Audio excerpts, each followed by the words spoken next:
Hello!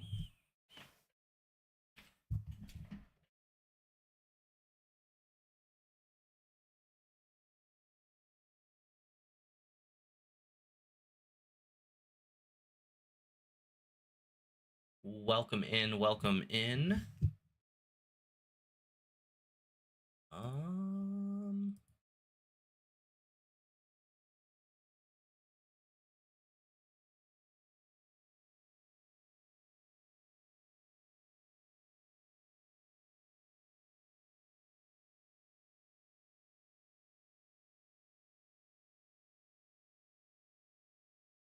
Playing Yu-Gi-Oh now? I don't think so. I don't think we're playing any Yu-Gi-Oh. Ship of Theseus is a Yu-Gi-Oh card? Is it really? I'm looking that up.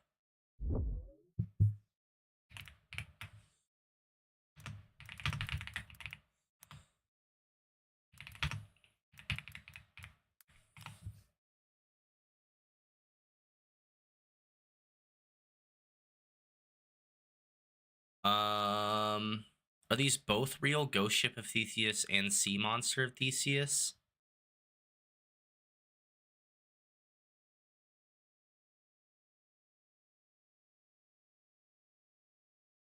Sea Monster of Theseus doesn't do anything. Bad card. Sucks. Terrible. Ghost Ship of Theseus. During the main phase, you can detach one material from this card, attach one monster from your deck to this card as material. Then if the detached material was an effect monster, this card gains that monster's effects until the end phase. You can only activate this effect of Ghost Ship of Theseus once per turn. That's okay. That's okay. Sea Monster of Theseus is actually meta. Why? Typing matters? I gotta say, dude, Yu-Gi-Oh cards look fucking cool sometimes. Like, come on. Come on. That's fucking sick. Oop. Oh, what the hell? I don't know what I just did.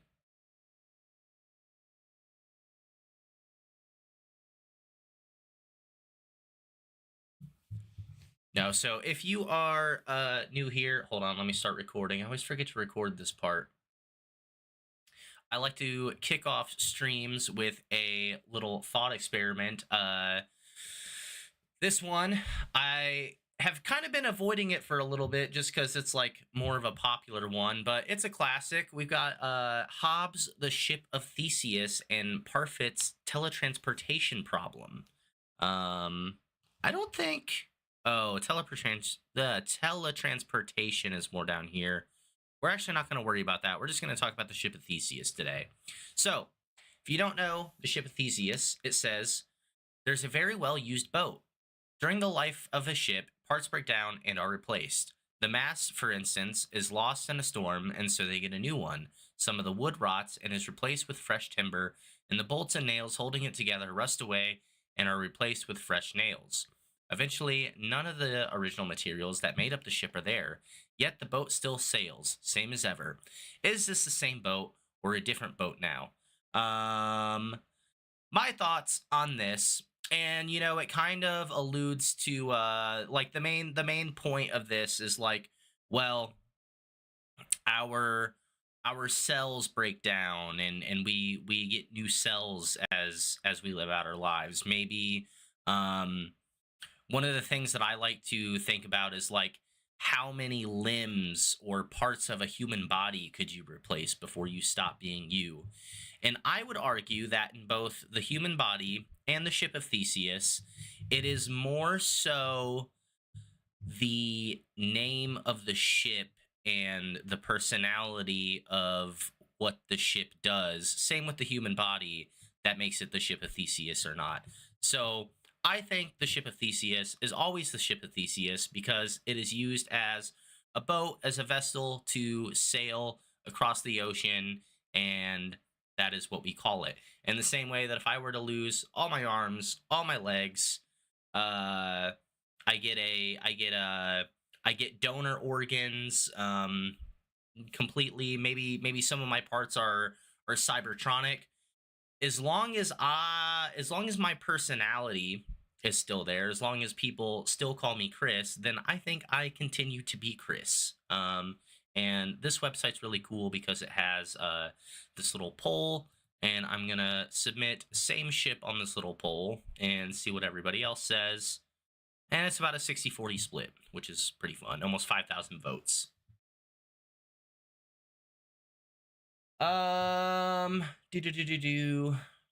Okay, so Monster of Theseus can be fused with 2 tuners, and one of the top decks runs a lot of those, so you play Super Poly to take their monster and fuse it into that.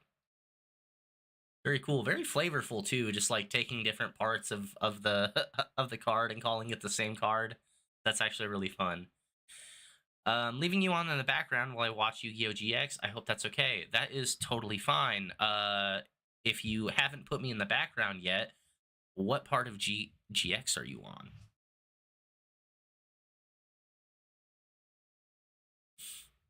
Look at these fucking Yu-Gi-Oh! Nerds in here today. Jesus Christ.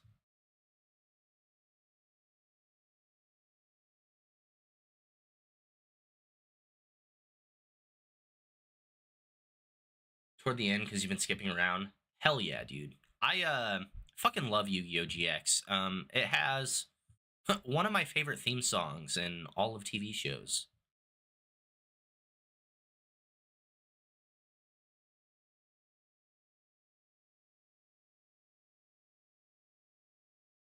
How long until the ship of Theseus has sailed? I don't know.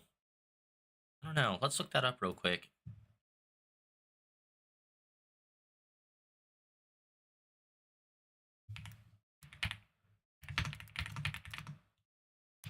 When did the ship of Theseus, if I can spell, last sail?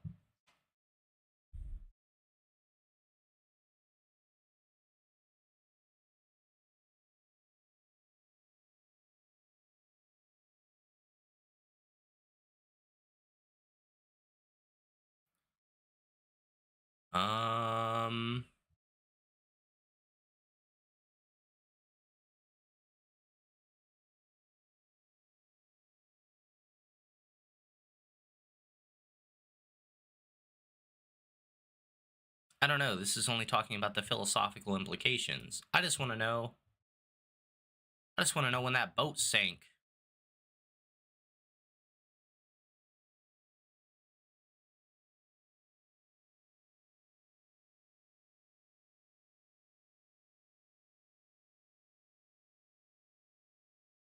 First Greek philosopher to explore the idea of identity. No.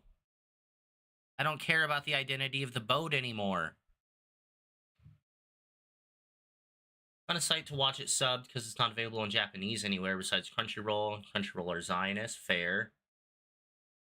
I don't think I've ever seen any of GX subbed. Actually, I don't think I've seen any Yu-Gi-Oh! At all subbed, except for like Yu-Gi-Oh! Season 0, if you if you know what that is. Yu-Gi-Oh! Hero archetype content creators that use Jaden and his Japanese voice lines to make videos on how to play hero decks. Oh, that's super cool. That's super cool. His Japanese voice, though. I was gonna say his American voice is can be kind of annoying, to be honest. All right, so we're playing what is hopefully a cool game today. It's a visual novel, I think. Yugo's actually so serious in Japanese. I cry every time I have to see a dub. Yeah, it is so serious. Elemental Hero Flame Wingman. Yeah, I wish I had a flame wingman. I wish I could set my wingman on fire. Alright, is this loud as shit for anyone else?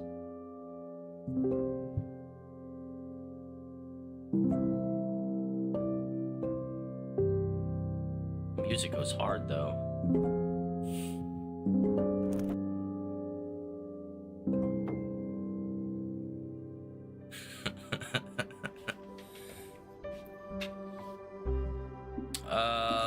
let's look at these settings. English. Oh, turn that resolution up. Never mind. Resolution's all the way up.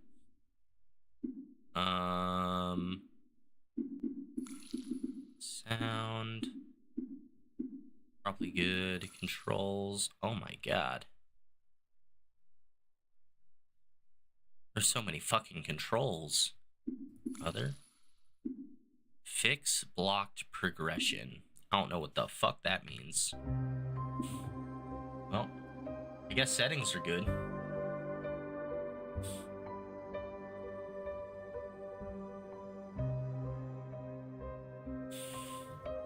Ooh. Hello, welcome to episode 1, maybe? I don't know if this is going to be an episodic game or not. We might get through this in one shot. We'll see. It's called Schrodinger's Call. Almost called it cat. As with most games I jump into, I don't know anything about this. I'm pretty sure it's a visual novel. I know that. And I'm pretty sure we are like the last human in the world, and it's like asking you the question of like, who do you call and get in contact with through the phone, or maybe like the only way you can communicate with people is through this telephone. I don't know. We're gonna find out. Game looks cool. I just found out that philosophical is a tagline for Steam games, and I was looking through, and this game seems cool. So try to do some voices and see what's good with it.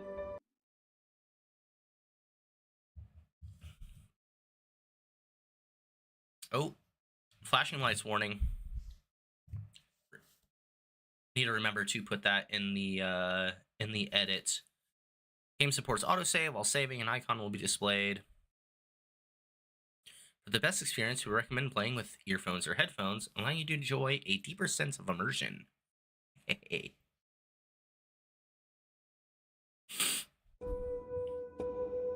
Shueisha games? You don't think there's any non-philosophical games? I hear noises from afar. Do I have to click through this? Darkness surrounds me, stretching on without end. Past and future feel meaningless here, as if time has come to stand still. Where am I? I can't remember anything. Nothing at all. But of course, that's because you've lost all your memories. Ooh, did someone speak to me just now? Ah, good. You know your ears are working properly. You'll need them for the spirits who wish to talk to you, waiting on the phone. I might need to speed up text a bit. Med makes me really ponder my creation, existence, and my snapbacks. It's fair. I was just thinking, like, I was gonna do, like, a joke, but then I remembered that, like, yeah, everything's philosophy. Everything's philosophy. After all, you are the world's last confidant. That is why you must speak with them and save their souls. What are you talking about? You are the only one who can save them. After all, you are... Wait, what is this place? It's so dark. Am I alive or dead? Am I alive? Whoa. Whoa. Is the music really loud for you guys? It's fucking blasting for me. Quick dev, the game poses itself. Am I still alive? Indeed, you are still alive. Yet simultaneously, you are also dead. Of course, we're both. We're both. You exist in a state of limbo, a superposition of life and death. Do you understand what that means? Not really.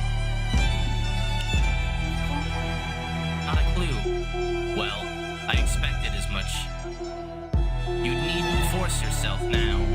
It's only natural your mind would be hazy right now. Just remember, you have but one duty. Save the spirit stranded in limbo via phone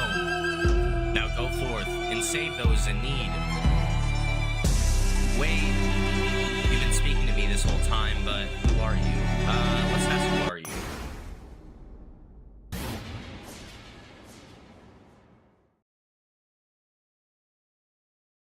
I don't think we're gonna find out who that is. Prank call the spirits? Who am I, you ask? Do you really wish to know? If so, I will gladly oblige. But first things first, answer the phone.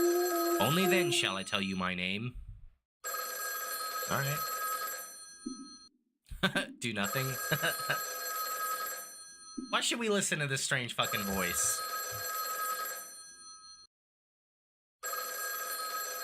Wish this opening was in, like, Cooking Mama or something. Please do nothing. Let's see. Ethically, we're not obliged to do anything. I'll do nothing.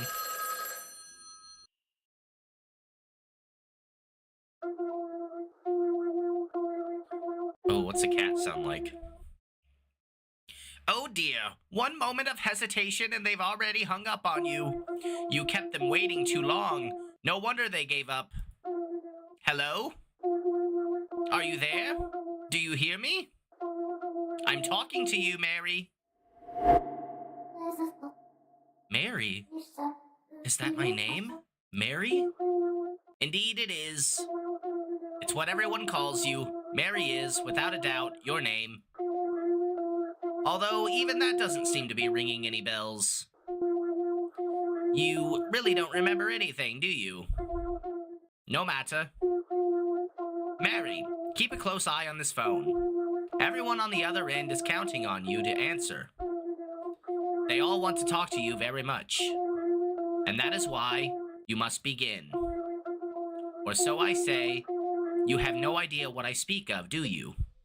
I don't, I do. I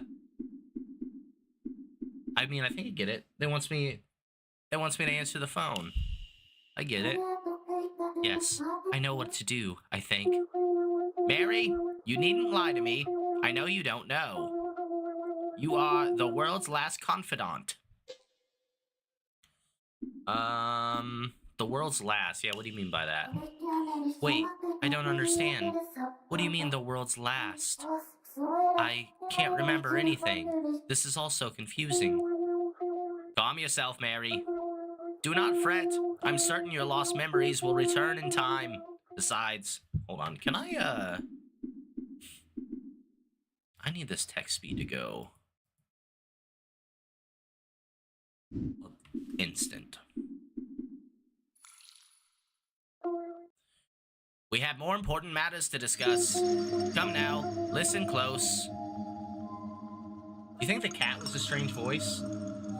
Do you hear that, Mary? Those sounds. Those are the voices of the lost souls shrieking, crying out with regret. Endless wails filled with grief and indescribable suffering. They all blame themselves for everything. Each and every one of them. Tell me, Mary, can't you hear them? I don't hear anyone. I don't hear anyone suffering indescribably. No, I can't really hear anything. Keep trying. I'm certain you, of all people, should be able to hear them. Those voices are saying, we don't want to die. We still have so much to live for. We must live on. They have yet to acknowledge the apocalypse and are suffering because of it. The apocalypse? Wait, the apocalypse? Indeed. There was an apocalypse. No, perhaps I should say there will be an apocalypse.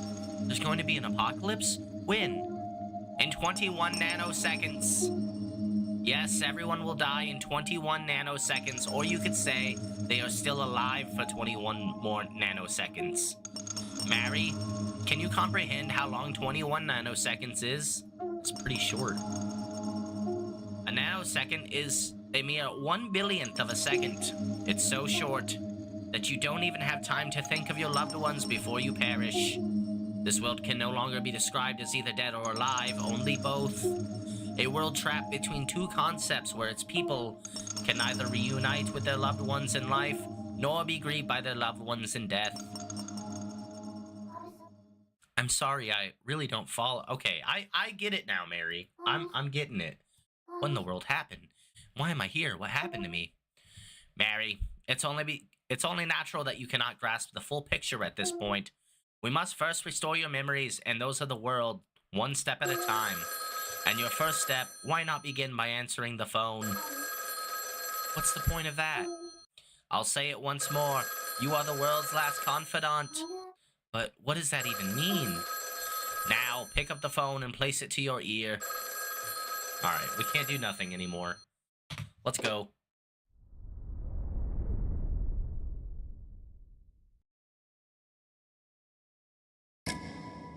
It's so dark in this phone call. I feel something unsettling coming from the phone. What should I do now? Listen to them, Mary, very, very closely. What do you... Alright, let's listen. If I strain my ears, I can sense a presence on the other side. And not just one, I hear many of them breathing. What should I do? Say something. Is someone there? No response. Mary, you cannot begin without saying the magic word. There's a magic word? Oh dear, have you forgotten that as well? Fret not, it's simple. It's what everyone says when answering the phone.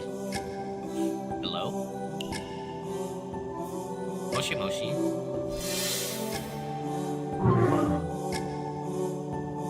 Hello, is that you, Mary? I hear countless voices, all talking over each other. Who are these people? Everyone has some unfinished business to resolve before they die. And now we've finally gotten through to someone who can help. To you. Unfinished business? Who are you people? We know, Mary. Life is always a cruel mistress to you. However, the convictions you held allowed you to become the world's last confidant. To live on your own, or to live for another. Which was your conviction? What are you talking about? Convictions? I never... Mary, answer them. Just speak from your heart, that's all you need to do. Can't answer that, or I don't remember.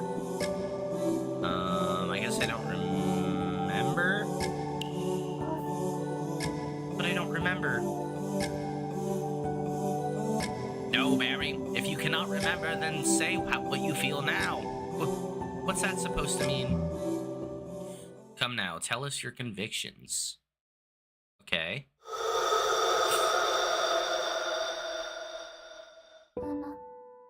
My convictions. Live on my own, I don't know, live for someone else. I'll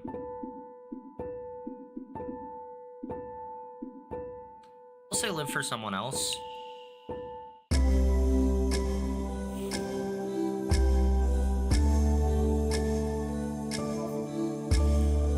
I think it was, I want to live for someone else. I want to live for someone else. The voices, they're getting clearer. The spirits are converging into one. They are transforming into someone who shares your grief. My grief? Speak to the clearest voice, Mary. Of course. Of course, it's Foxman. Thought I want to live for someone else too. But then, why didn't I save her? Who's Leah? Where the hell did Leah come from? Let's ask who it is. Can't get away from the furs. Hey, I'm not sure, G. Thanks for the follow.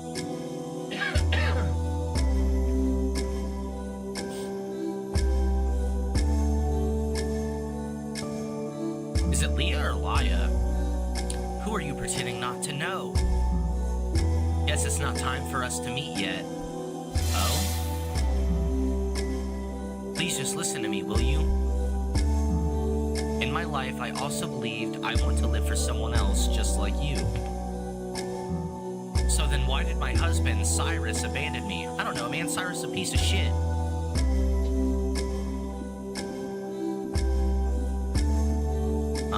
It must have been tough. Must have been tough. Do you really think that? Tough doesn't even begin to describe it. I can't help but blame myself all the time.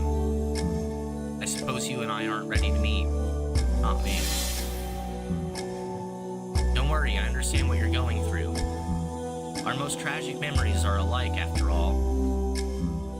That's why I can understand your feelings of, I want to live for someone else so well. And why I want to tell you something. Cyrus had to be a villain in a Pokemon game instead of your husband.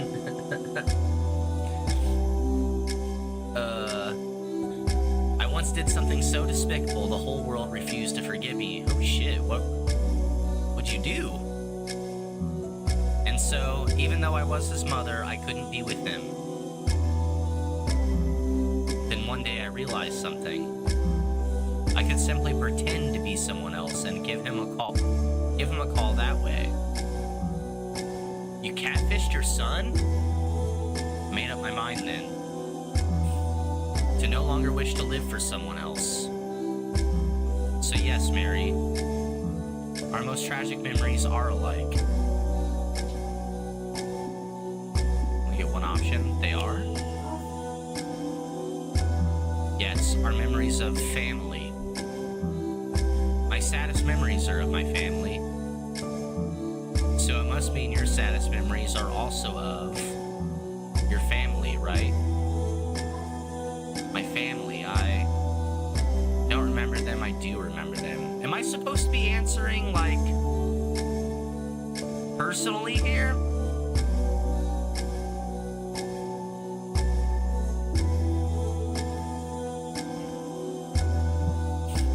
I don't know, let's play into this, like, we don't remember shit thing and say I don't remember them. I thought as much. You still haven't come to terms with it, have you? But it's fine. No need to agonize over it right now. Instead, please save me. Who are you? I'm Mary.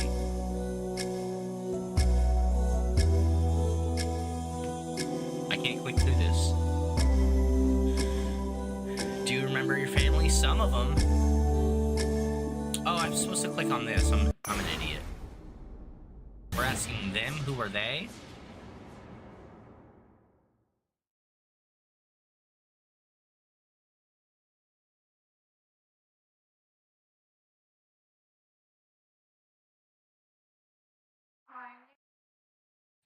My name is Lucy. Hi, Lucy.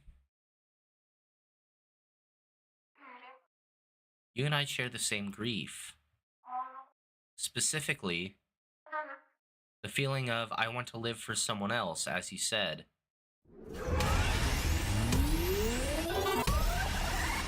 Tell 1336. Is that their phone number? I wonder if I should write any of this shit down. Put down the phone. Maybe if we call enough people, well, we'll avert the apocalypse. I think that's the whole goal. And we've only got 21 nanoseconds to do it. Well done, Mary. What was that all about? Who was that? I'll explain that later. You should take a seat first. Come, there's a chair for you right here. What? Have you not noticed? You've been standing the entire time. Your legs must be sore. Have a seat. Sit down.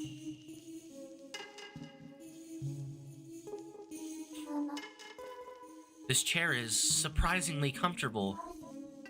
As if it were tailor-made for me. I just feel a little calmer. Wait, this is no time to relax. I still have so many questions. Where am I? What was that call about? Where are we?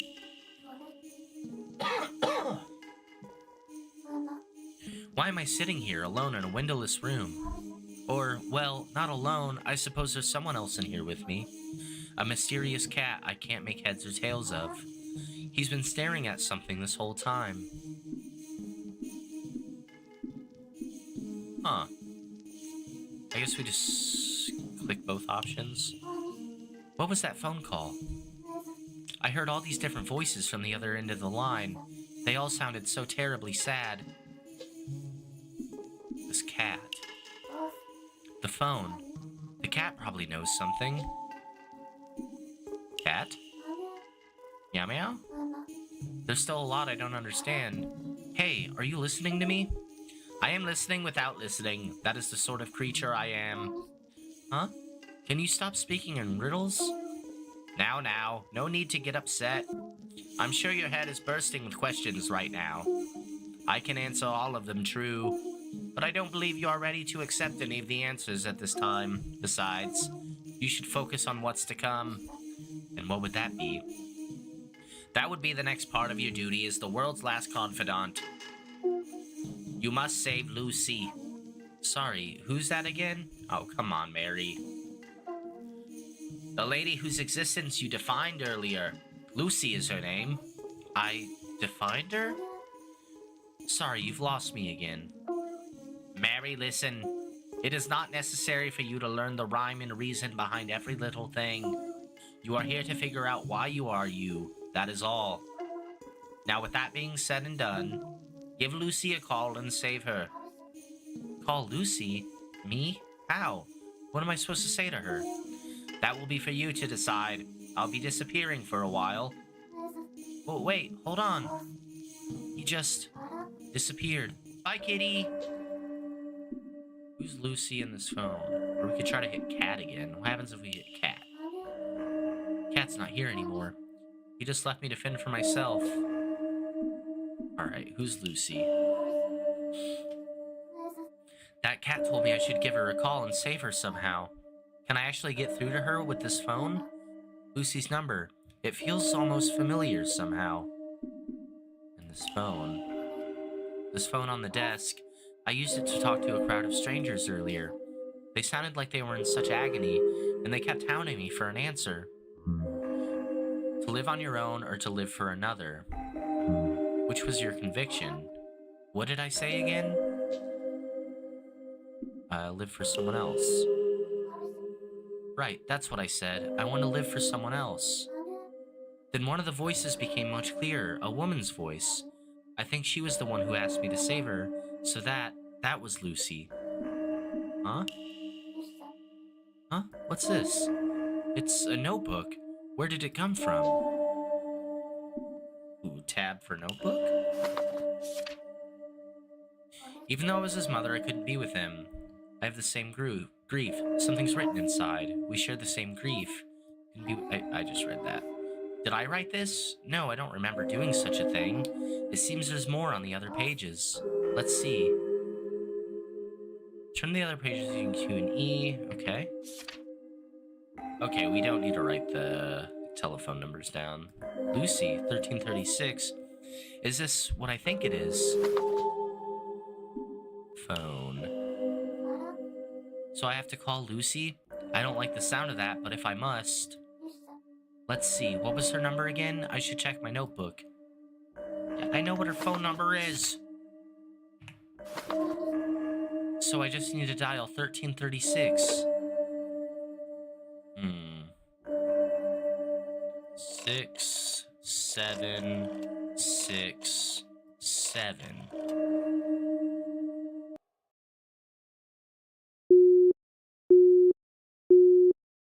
We just text Lucy and said, it won't go through. Hold up. 6, 9, 6, 9. I got you, Lobster King.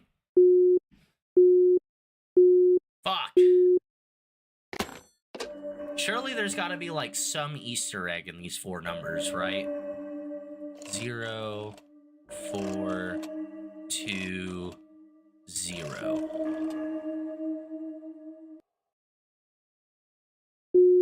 Fuck. 42006. All right, try that.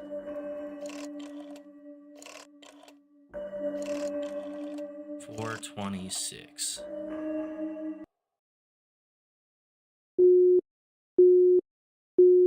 Man, that's a problem with the world these days. Nobody's got a fucking 4-digit phone number. 0, 9, 11.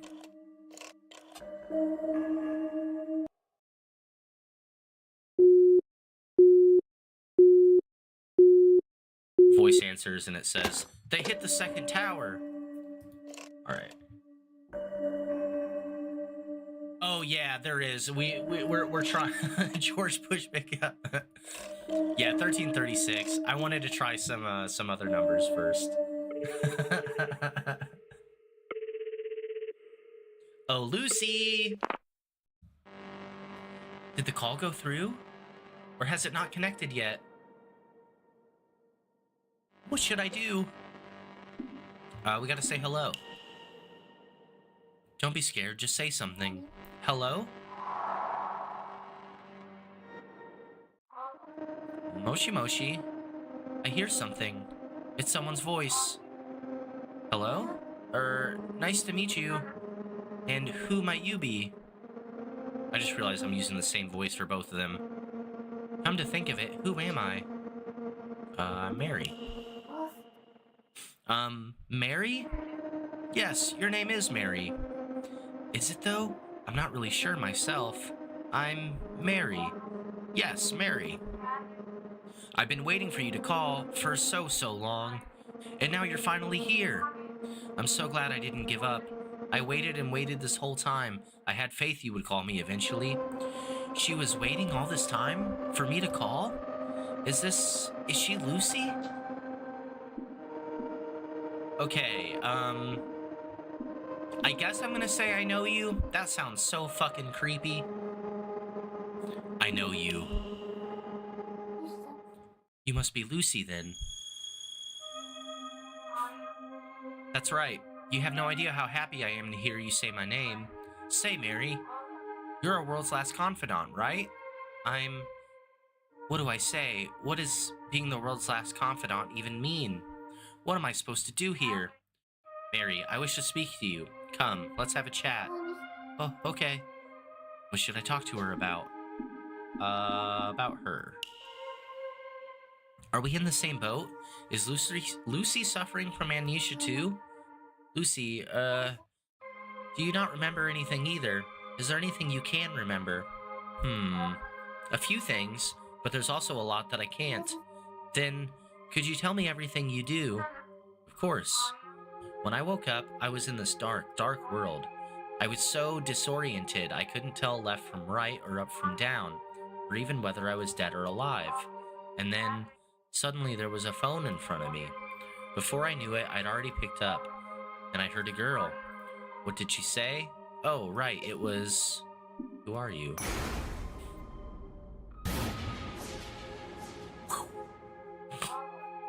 Now I know.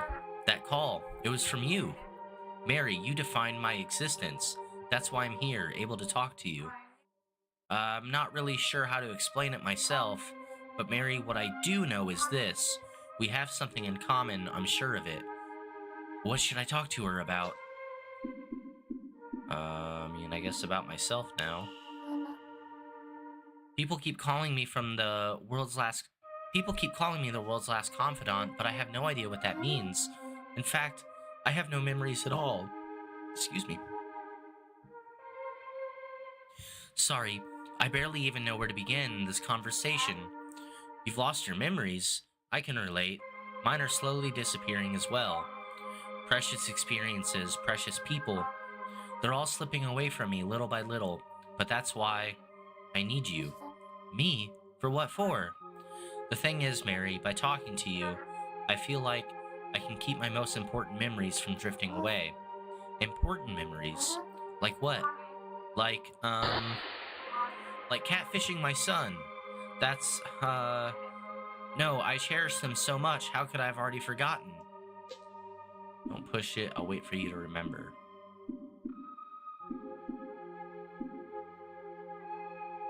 Wait for them to remember. I'll stay with you until you remember. Thank you, Mary. If you wouldn't mind, could you tell me about yourself? What should I talk to her about? I'll think for a while. Oh, I know, what Lucy said earlier, that we have something in common. I think the notebook mentions something like that too. Maybe I should check the notebook. What Lucy and I have in common? We have the same grief. The same grief, those words. My name is Lucy. You and I share the same grief. Specifically, I want to live for someone else, as you said. Wasn't this the same exact scene? That's what Lucy said in the last call.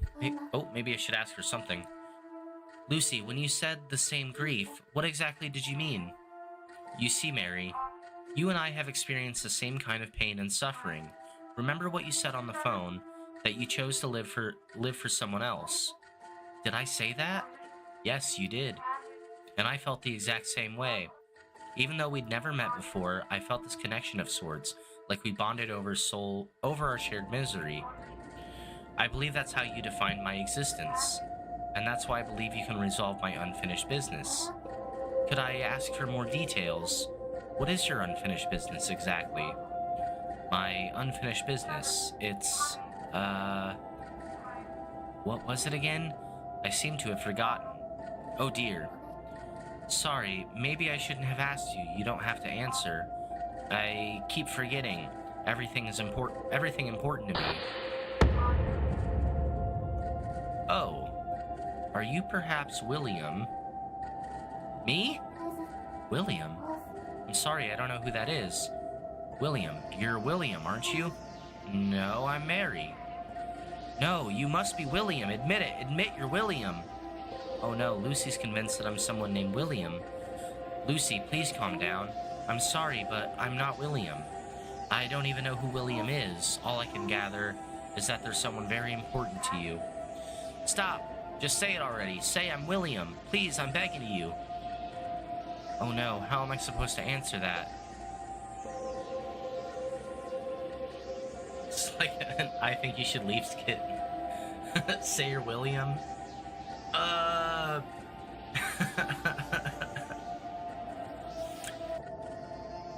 You're William, goddammit. You relate to her because you also catfish people. Oh, fuck. By saying I'm William, am I not catfishing her?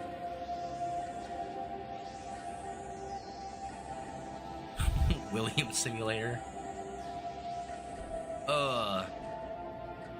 Call me an elf one more time. He's an angry little elf. Alright, I'm William. No, no, no! That's not William's voice. Don't try and fool me. Your voice sounds nothing like his. William. My dear sweet William. He was so precious. Strange. I can't remember. You think that's her son? Will.I.am, the famous musician. No, this can't be. How could I forget William? Why? Why can't I remember anything? Lucy? How? Why? I want to see him so badly, my heart feels like it's about to burst in two. And yet, why do I not remember anything about him? William, who are you?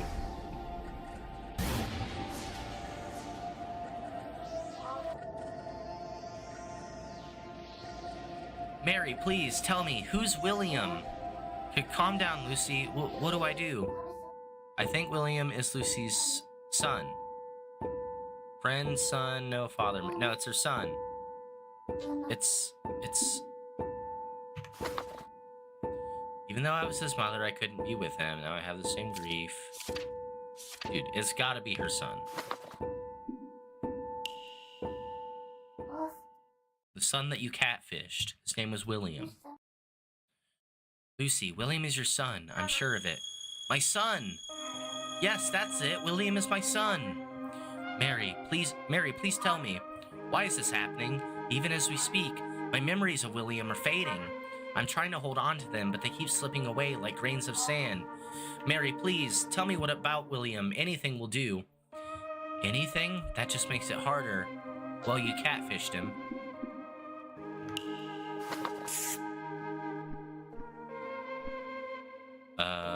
Mother. Say, Lucy, in your last call you said, even though I was his mother, I couldn't be with him. That was... Yes, it was that day. I was running as fast as I could. My lungs were on fire, but I kept running somewhere. Lucy, are you okay? Mother? Sorry. Mother? Sorry. Mommy? Sorry. Mommy? It was a town. Some random town. Random? No, I knew this town.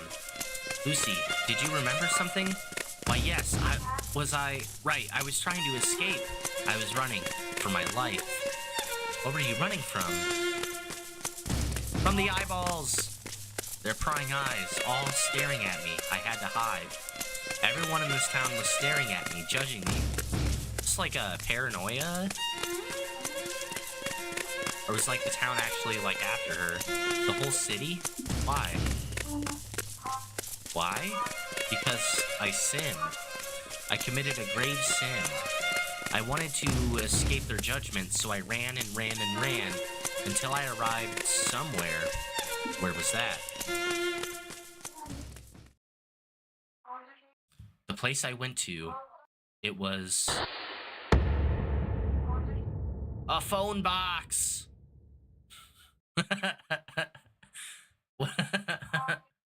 I opened the door and I thought, I can finally speak to William again. Wait for me, William. Lucy, are you still there? Hello? Lucy? Are you okay? What happened to the phone box? Did Lucy hang up on me? Lucy? One more time. Alright, put down the phone. The latest Doctor Who sure is weird. The call cut out. It's just one thing after another, and I can't wrap my head around any of this. Let's look at the notebook real quick. Nothing new on it. About that last call. What was that all about? Who is Lucy, really? Was she someone I knew and just forgot? I can't tell. All I can say for sure is she had a son named William, who she really wanted to speak to, and apparently she tried to call him from a phone box somewhere in town. Did she ever manage to speak to him? I have no idea. Cat? Is that cat ever coming back? No, I am not, as I have already come back. Oh, there you are. Mary, it's best you not overthink things. Goodness, where did you run off to? Ponder where I am, and I am already back. Then blink, and I am gone once more. Such is the law of us cats. The law of cats, is it? Never mind, I'm not going to bother. I wanted to ask you something. Mary, before you do, be sure to take notes about your call in your notebook. Notes? Why? Why? Mary, you've been awfully forgetful as of late, no? Taking notes can only serve you well. The more detailed, the better. Best you get into the habit of doing that for all of your phone calls from now on. Questions can come after. I just need to write down everything Lucy and I spoke about, right? I actually do think this game might be better if, like, it encouraged you to, like, write your own notes for it. I don't know. I love video games like that. You get her back after 50 Lucy's. Just keep... Lucy? Lucy? Lucy? Interdimensional call center. What should I add? Her son, William. I feel like I wanted to draw something. Phone box. I think I did a pretty good job. Honestly, you did. Nice drawing. Well, Mary, you're really good at drawing. Ever thought of becoming an artist? Me? An artist? But the world has ended, hasn't it? Who's going to see my drawings now? You've got a point. Still, what a shame to waste a gift like that. Honestly, you're so careless. I wrote everything down like you asked. Can we... Ah, I just realized I've forgotten to do something very important. What's that? I never told you my name. You may call me Hamlet. one who has pondered for eons the dilemma of whether humanity deserves life or death. How fucking old is this cat? Is this cat a god? Hamlet the god? A pleasure to meet you. Also, I feel like my voice that I've been doing is very fitting for a cat named Hamlet. Now write that down. Fine, fine, I'll add it to the notebook. Aw, sweet kitty. You may call me Hamlet. Alright, so your name is Hamlet. Correct, although I feel it to be a tad lacking. Eureka! Oh, of course. My full name is Toti no Toby Hamlet. Alright, Toby no Toby. Thoughts? A dashing name, is it not? Yeah, dashing, sure. Toby no Toby Hamlet, got it. So, Hamlet, there's a lot I want to ask you. First, what happened to Lucy earlier? Ah, yes, allow me to explain.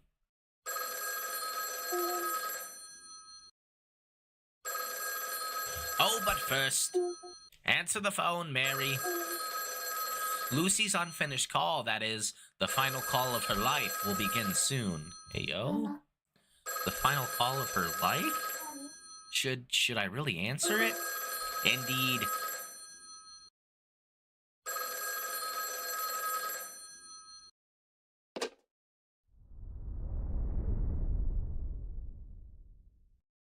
Is this gonna be the last phone call we have with Lucy?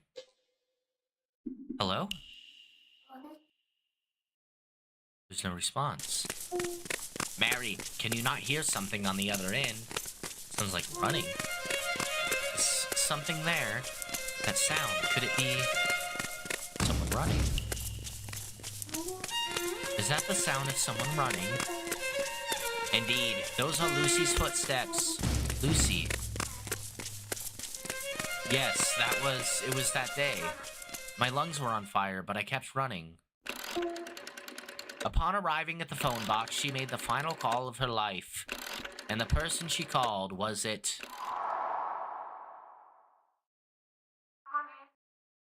Hello? William, is that you? You're William, right?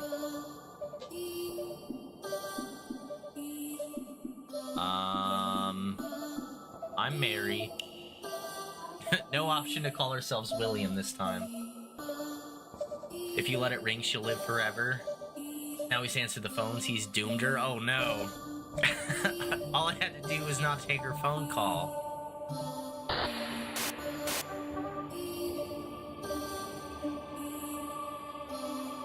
I'm William.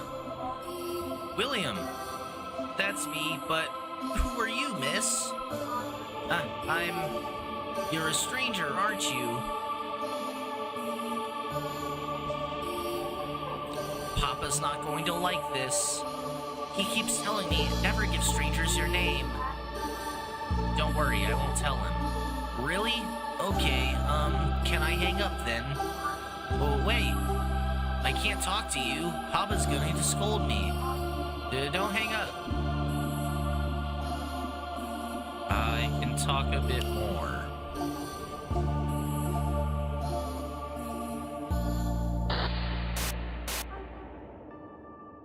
William's hanging up. Wait! What's going on?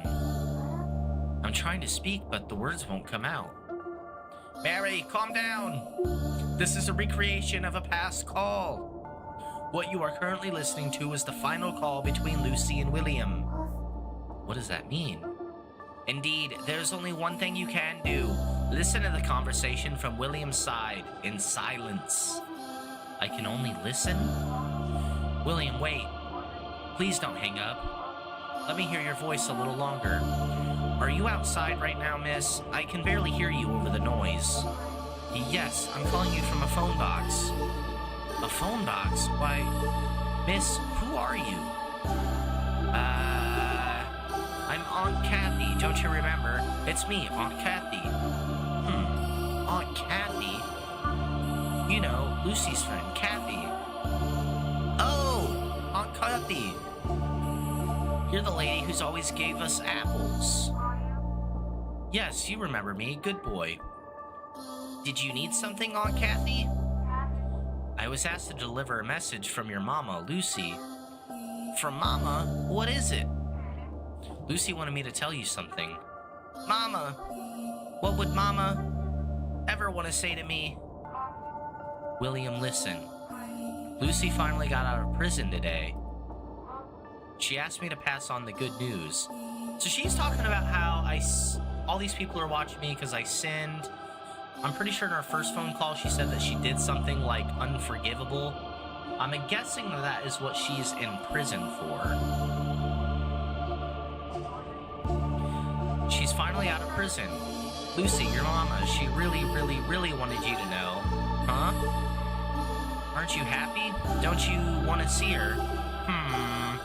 Papa told me your mother never wants to see you again because she's too poor to raise you, he said. Mama abandoned me. William, that's not true. Lucy wanted to see you again so much. That's what kept her going the whole time she was locked up. Don't believe your papa, believe me. I believe you. You weren't supposed to say anything, I thought. You were supposed to listen in silence. I don't believe you. Please, I'm begging you. Say the same thing. I can't. Why should I? Mama abandoned me.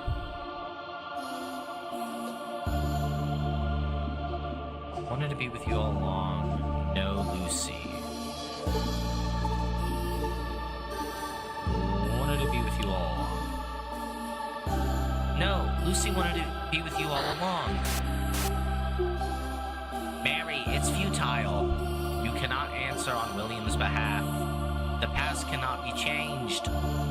All you can do is quietly listen and imagine what happened between them. Mama hates me.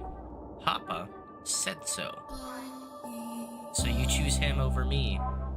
William, please. Once, just once, I want you to call me what you used to. Your papa's not the only one who loves you. So please, just once, if you could call me your... Please, call me... Ma? Ma? Ooh, wait. Auntie, did you see that? The moon is falling. The moon? Oh, shit! Everything's gone silent. Hello? Hello?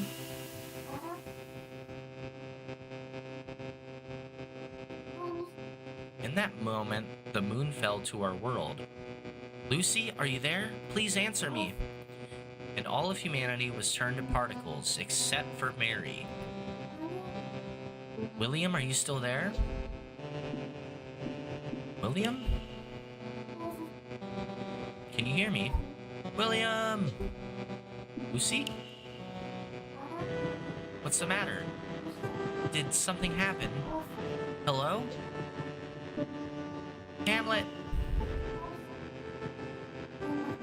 Where are you? Don't tell me you're gone too. I'm right here, Mary. Hamlet, what's going on? Stay calm now. How can I? All shall be explained in due time. You should hang up for now. Put down the phone. He's particles now, oh no. Mary, have you hung up yet? How was it, the final call of Lucy's life? How can I possibly describe such a thing? What happened back there? I'll explain that now, but you must promise me you'll keep calm. The moon fell and crashed into our world. Human history came to an abrupt end. Far, far too suddenly for anyone to prepare for. And now, to put it in layman's terms, humanity is unable to properly die. On that fateful day, Lucy called her son. That very moment, mid-call, the moon fell, and thus, Lucy and William's phone call was left unfinished.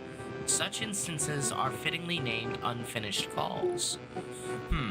Now, doesn't that have a nice ring to it? An unfinished call. Why did the moon fall? The world reached the end of its lifespan. Lifespan?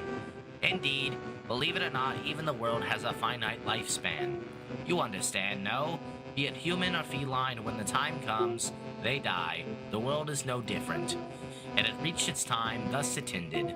Nothing more. Simple as that. The entire world ended. Just like that?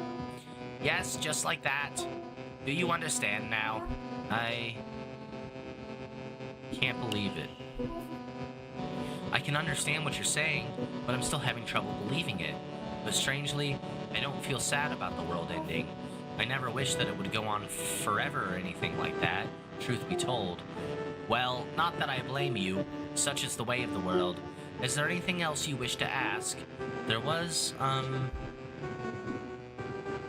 what happened to everyone? What happened to Lucy and William after the moon fell? Did they make it okay? Not just them, the rest of the world too. What happened to them? They also reached their ends, of course.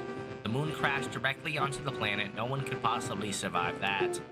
In 21 nanoseconds, that is, in mere billionths of a second, everyone will die. This, of course, includes you, Mary. I'm going to die? I think we've been playing this game a bit longer than 21 nanoseconds. Indeed, you are still alive as of yet, but will soon die. Alive, but soon. Indeed, that is what I meant by the superposition of life and death. You, Lucy, William, all of you exist within the inseparable overlap between the two.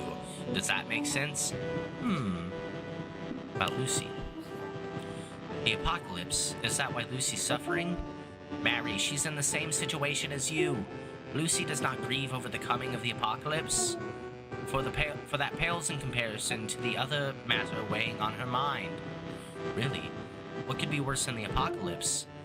Lucy's grief stems wholly from her son William. The end of the world matters not to her. Everything is about her son William. Indeed. Lucy's thoughts are filled with William and little else. The moon just happened to fall at the time. Just happened. Yes, with no warning whatsoever, the moon just happened to fall. In the same way, even your life, Mary, will one day just happen to end. Cats and humans and worlds are all just happen to meet their end. You will understand in full soon enough, for in speaking with Lucy, you have already brushed against the true nature of human grief. Whether the world ends or begins, none of it matters. Human grief always exists in isolation. Do you understand now?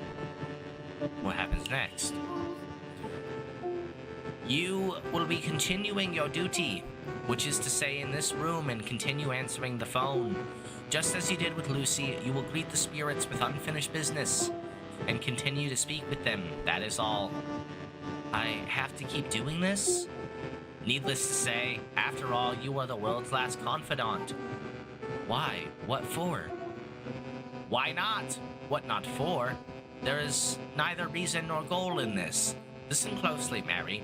There are many spirits in need of you on the line, and you are the only one capable of speaking to them. You say that, but I didn't sign up for this. I didn't even come here of my own free will. So you choose to idle away in your seat, ignoring the phone as it rings without end? Well, that is also a valid option. What do you want from me? As I've been saying, keep answering the phone. Keep being the world's last confidant. It appears I've spoken for too long. I shall be taking my leave now. Be sure to give Lucy a call. No, please, I still have more questions. How long will I have to do this confidant thing for? That would be until your memories return. Hamlet, wait. He's gone. I need to keep doing this until my memories come back? My memories. When will they return?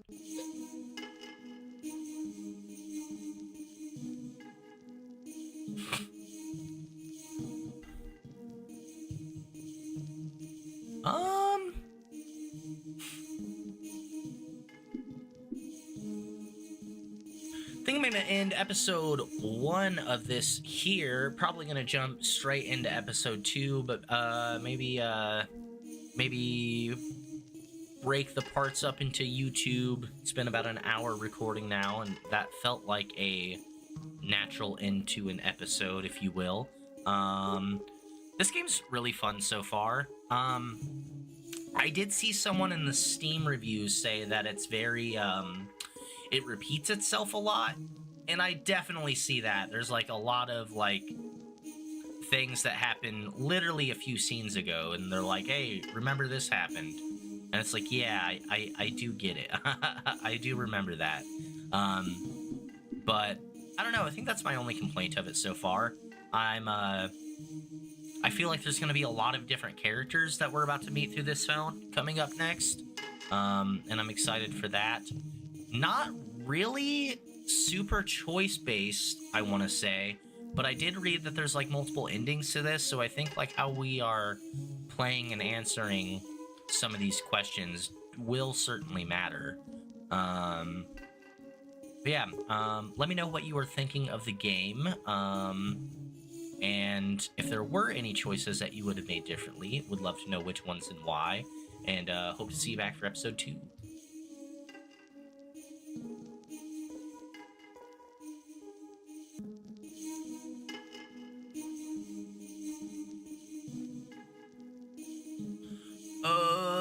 Chat, I am grabbing another drink. This game is a lot on my talking, which is fine, but it's making me thirsty. So I will be right back.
Oh, how we doing, chat? Welcome in. If you are just joining in, we are playing a game called Schrodinger's Calls, and we're talking to dead people, to dead furries, I think. I think that's what we're doing. Or rather, they're gonna die in 21 nanoseconds an hour ago. Something like that.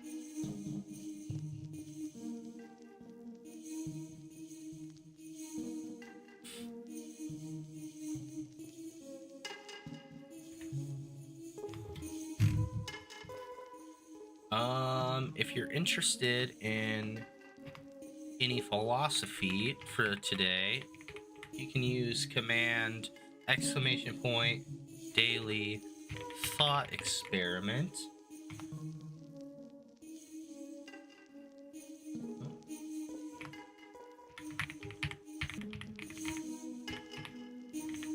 long as you spell it right, I think.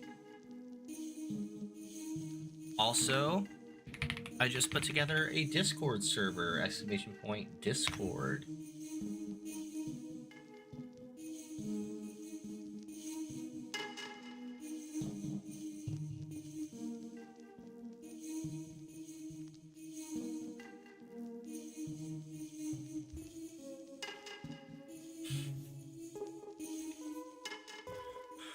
Ooh. Let's see, we'll probably play some Baldur's Gate later. I do want to record a catch up on some YouTube recordings though, so we're gonna do at least another episode of this. How long is this game supposed to last? I actually don't know. Let's find out real quick. How long to beat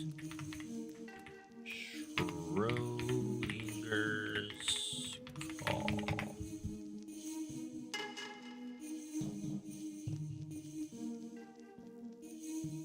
Howlongtobeat.com says 8 hours.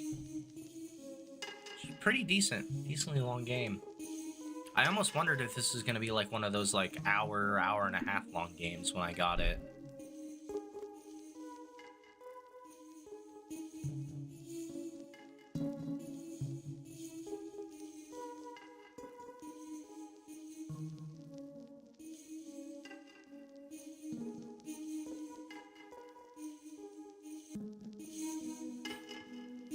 Hello, welcome to episode 2 of Philosophy Student Plays Schrodinger's Call. Last episode, we learned that the world is about to be destroyed by the moon. That sounds so funny, being like the first bit of recap. We're playing as this character named Mary, who doesn't remember anything about herself. And she is the world's last confidant. And as such, she is tasked with answering this phone for all of the animal critters, the talking animal critters that are calling through. We went through the story of like Lucy and her son William last episode. Maybe there will be more that they expand on, but I'm assuming we are going to be meeting some new characters in this one. Betting that Mary calls the moon to destroy the world and the gameplay switches to Majora's Mask. 21 nanoseconds remaining. Yeah. Can we get a nanoseconds remaining counter on screen?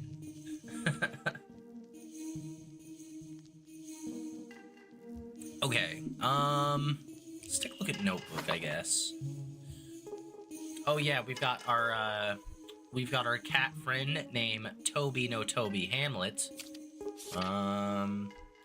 We've just got the one phone number still. Hamlet went off somewhere again. I wish he'd consider my feelings a little more. Do I do with the cat what Hamlet said? Call Lucy? Truth be told, I want to speak to her. Her unfinished call, was it? It was heartbreaking, but still, even if I did call her, what would I say? I need some time to think this over. So, what are we supposed to do?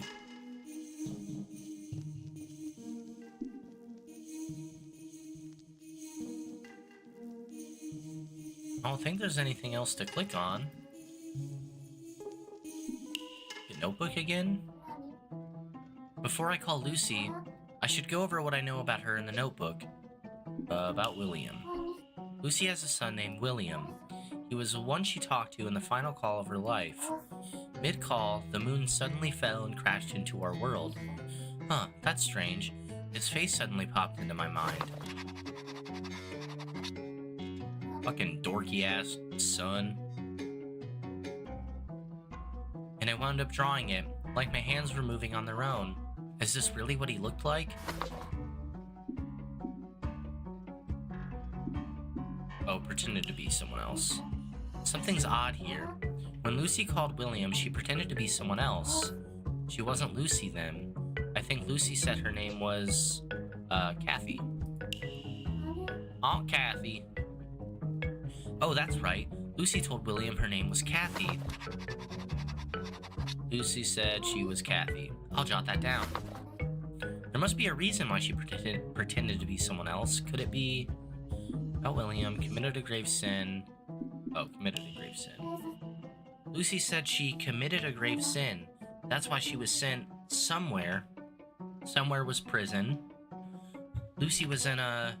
yeah, prison. Wait. Well, she was in a phone box when she called. But I think contextually they meant prison there.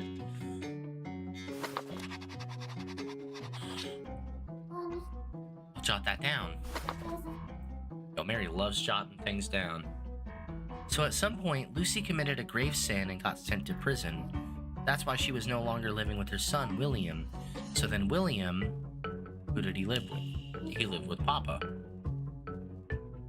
I wonder, in that unfinished call, William was very clearly a young child, which means he was most likely living with someone. But who? Who's William been living with?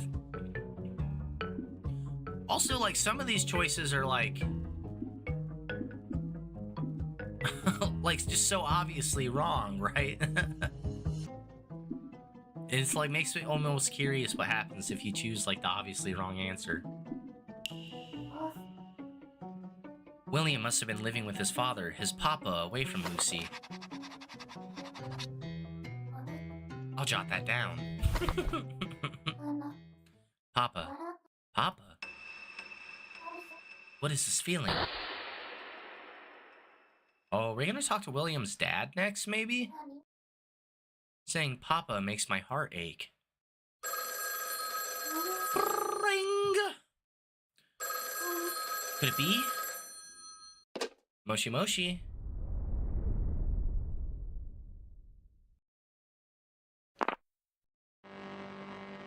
The call went through. Hello? Lucy? What is Lucy? Say, Mary, you're our world's last confidant, right? There's so much I want to tell you. Will you listen? Please, Mary, I beg you. Are you sure you're fine with someone like me? Why is that the response? Interesting. Yes, of course. Okay, if that's what you wish, then I can try. Thank you so much, Mary. You're too kind. I'm not sure how much help I'll be, though. My mind is... I can barely remember anything. But if you're still fine with that, then I'll be happy to listen. Of course, Mary. Thank you so much. Well, what should I talk about with Lucy? Chat about anything. Words in the notebook. Phone box, prison, William. Ugh! Say hi, kitty!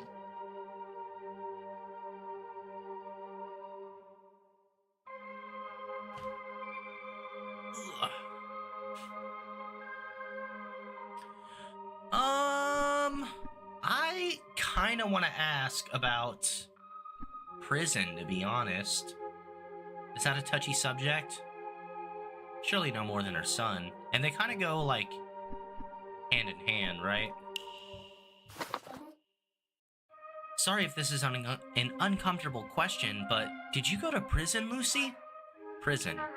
Yeah, I went to prison. That's why I couldn't be with my little William. If I may ask, what were you in for? I'm not sure. What did I do again? Huh. I don't remember what I was sentenced for.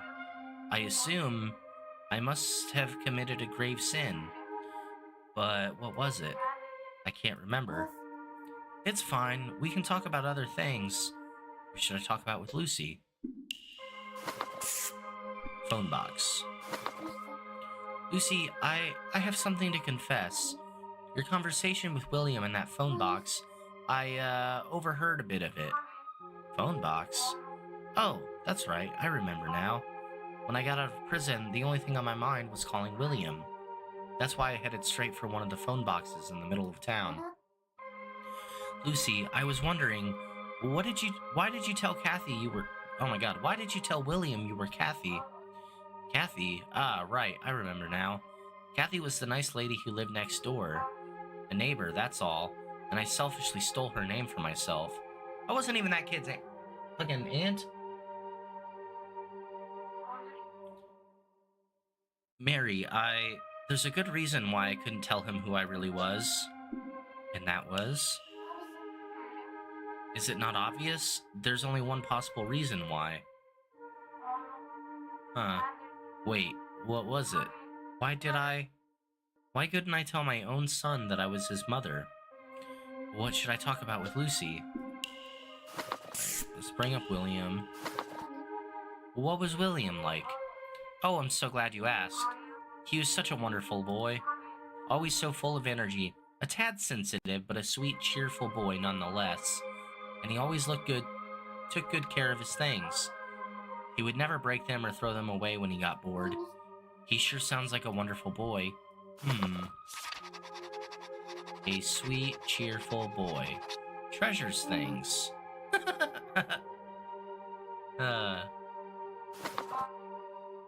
He really was. Such a wonderful son and so kind as well. I wanted to be with him forever, more than anything else in the world. He had a dream, you know. A dream? Yes, he wanted to do something extraordinary when he grew up, and I wanted to be there by his side as he achieved it. I should make a note of this. Future dream. Treasures things. I don't know, man, just like the most, like, basic answer about, like, a person, I feel like. What was he like? Oh, he had dreams and, you know, treasured things. Just so vague. There's no more words left in the notebook, right? Oh, future dream. May I ask what William's dream was? Of course. Mary, the more I talk to you, the more I feel my memories coming back to me.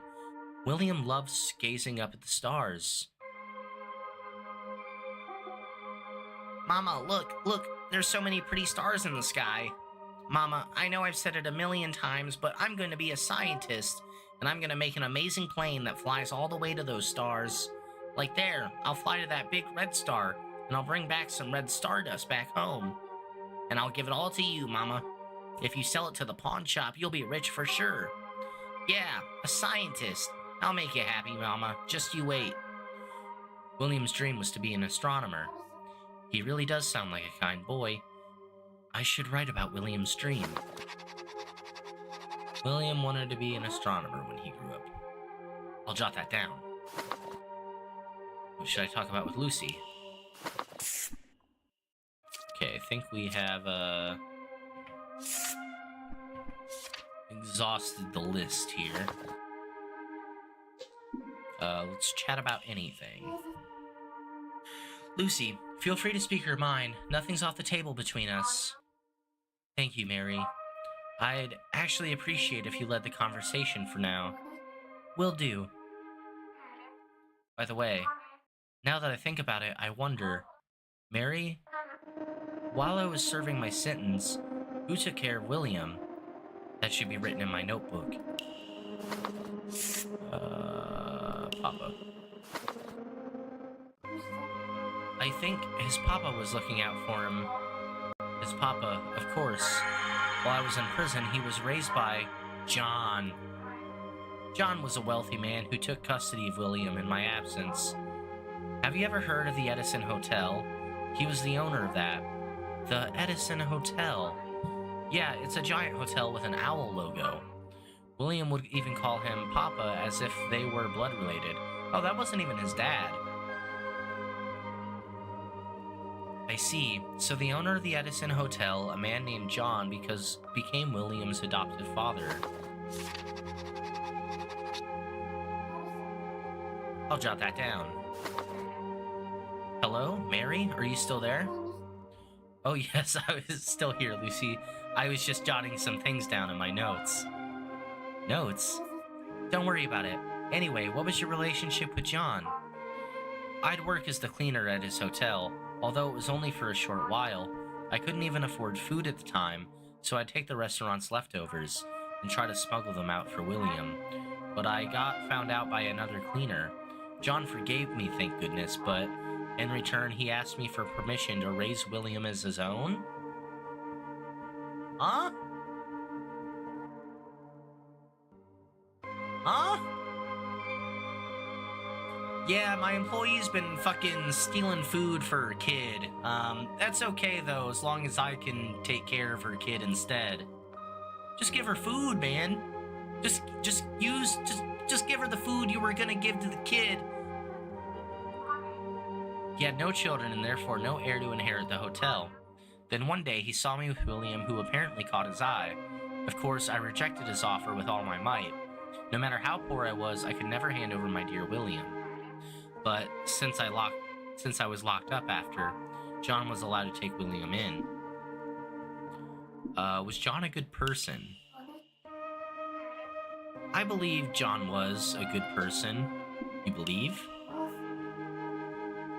I mean, I know William adored the man enough to call him Papa. He must have treated William with kindness at the very least. That makes sense.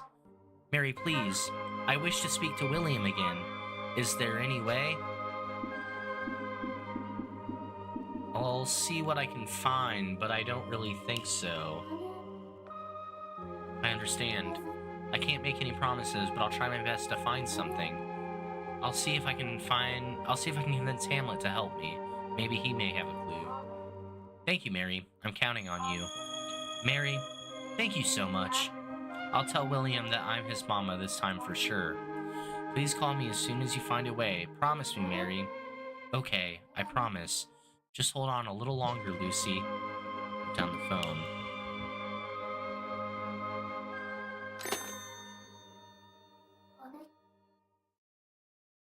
I accepted Lucy's request.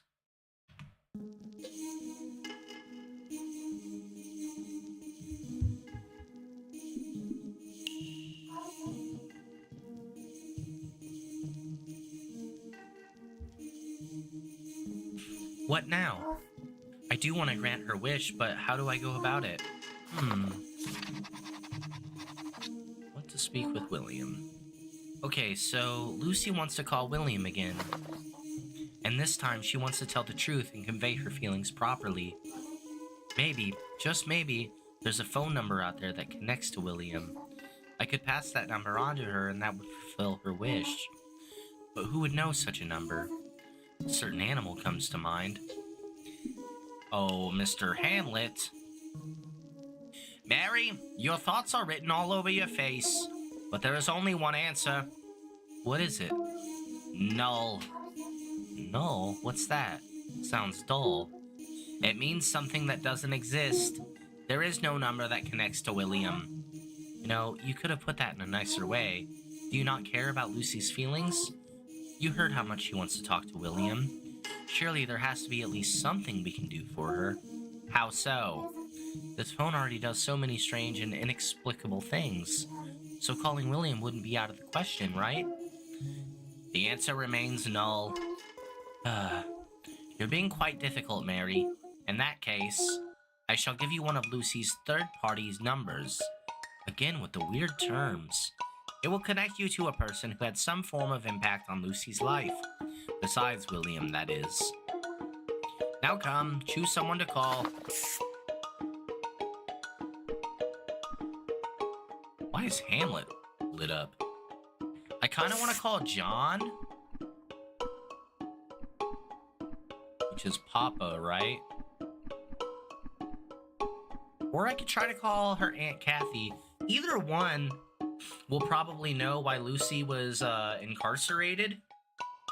Oh, say bye, kitty.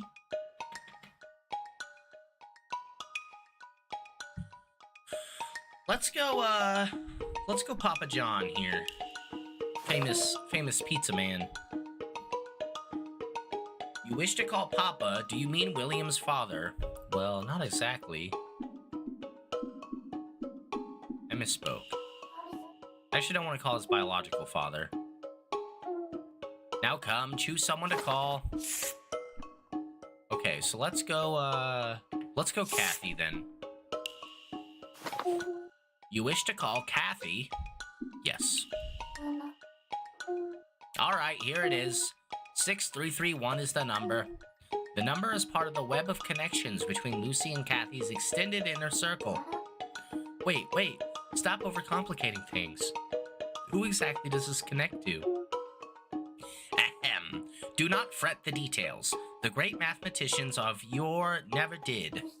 Huh? Isn't math all about the details? Just write it down already. Fine, writing. Is this good enough for you?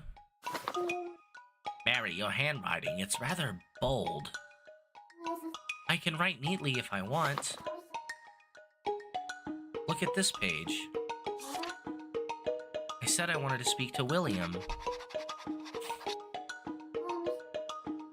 And this is what you told me, oh so coldly. Am I wrong?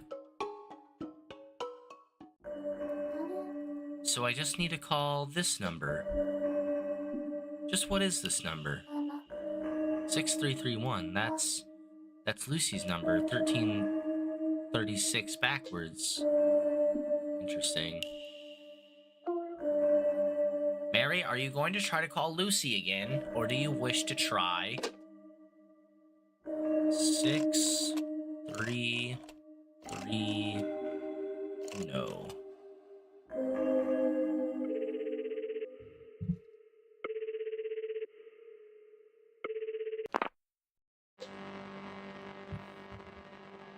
Hello?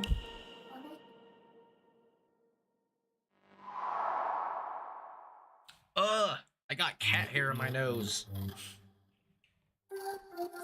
Who the fuck? Yes, who is this? Is that you, Kathy? I've been waiting to call you for ages. Please, tell me it's you, Kathy. Spit it out already, I can't afford to miss Kathy's call. Ooh, what is in the notebook, maybe? I feel like we just say we're Mary for now.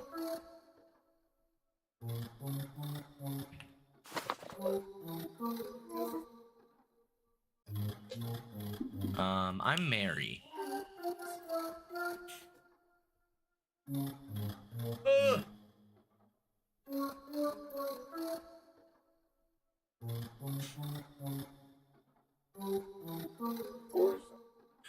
Who? I don't know any blasted Marys. No, nope. Don't know you. You're not Kathy then. What am I supposed to say here? You see, Papa. Her son William, I guess? Listen, do you know a boy named William? William?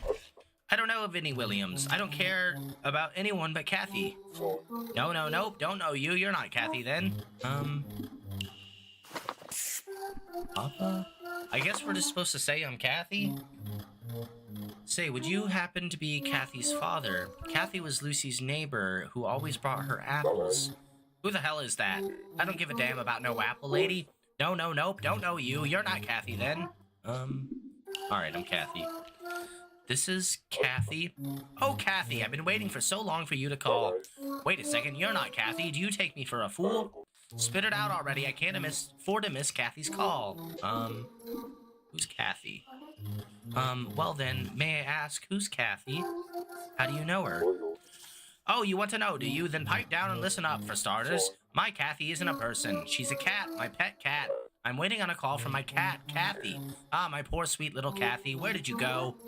A cat? Cats can't make phone calls.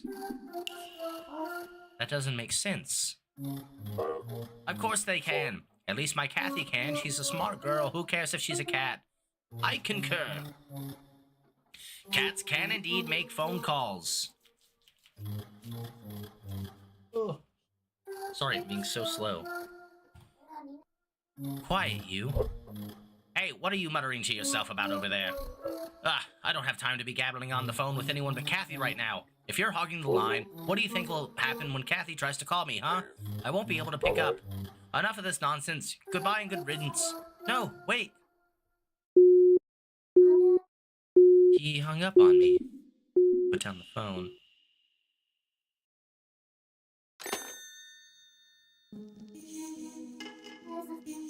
He hung up on me. What was that all about? I suppose I'll have to ask the one who got me into this mess.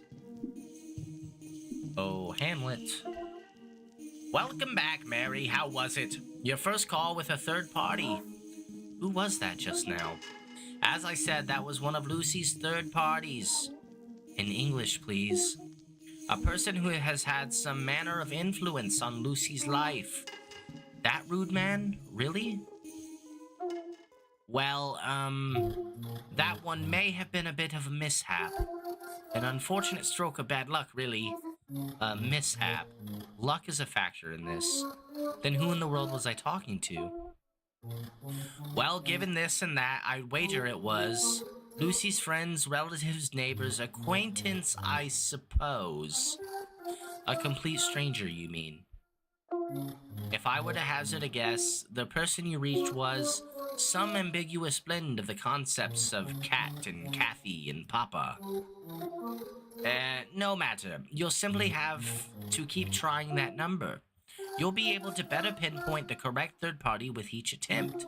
After all, repetition is the key to success in any experiment, no?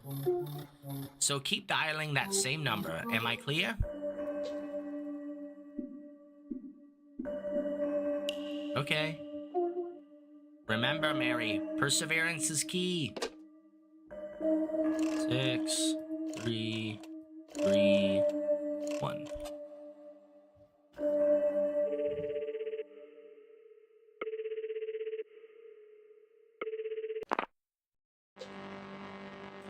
Hello?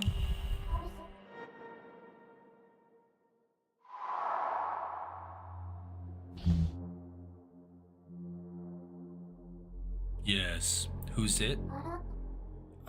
This is... Are you Mary, the one who was... What? You've been deceiving this whole time, haven't you? What do you mean? You still don't understand the meaning of these words, do you? Do you know who I am too? Tell me, who are you? Who are you? I went dead. This is the fucking Hat Man, bro.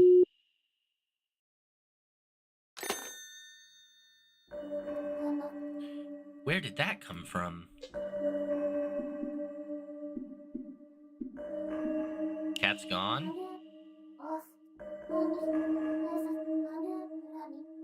Hamlet, please tell me what's going on. Oh, now where have you gone? So the number 6331 will connect me to someone at random, and I have to keep trying it until I get it right. Alright.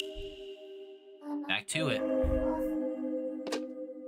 6, 3, 3, 1.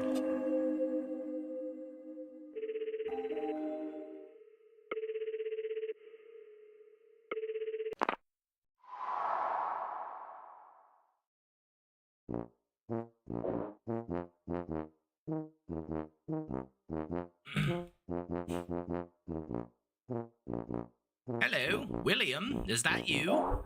It's me, Papa. Please answer me, William. This isn't William. Who is it then? It went through to someone who wants to talk with William. Mary.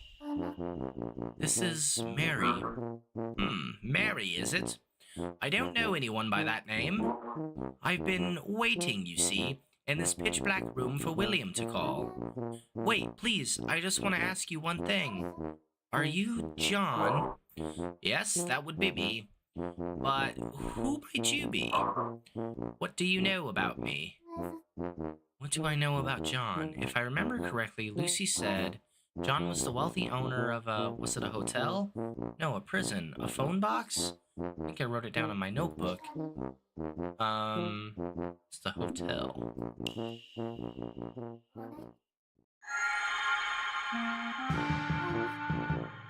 Are you, by any chance, the owner of the Edison Hotel? William's adoptive father? That would be me, all right. John, proud owner of the Edison Hotel. A luxury hotel, the envy of any man of means. Indeed, I built it from the ground up. But tell me, who are you exactly? I don't know of any Mary in my circles. I know you, though. Oh, really? Then answer me this.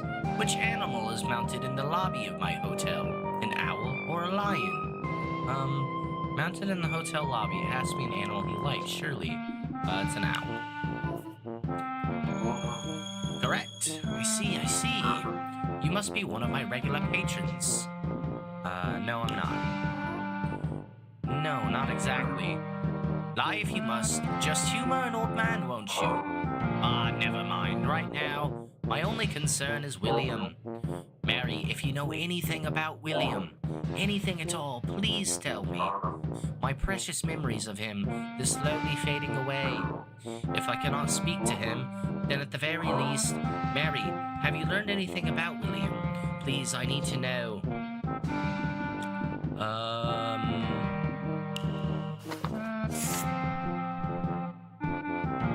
Let's start with a sweet, cheerful boy. Yes, that's right. He's a sweet boy indeed, always looking after others.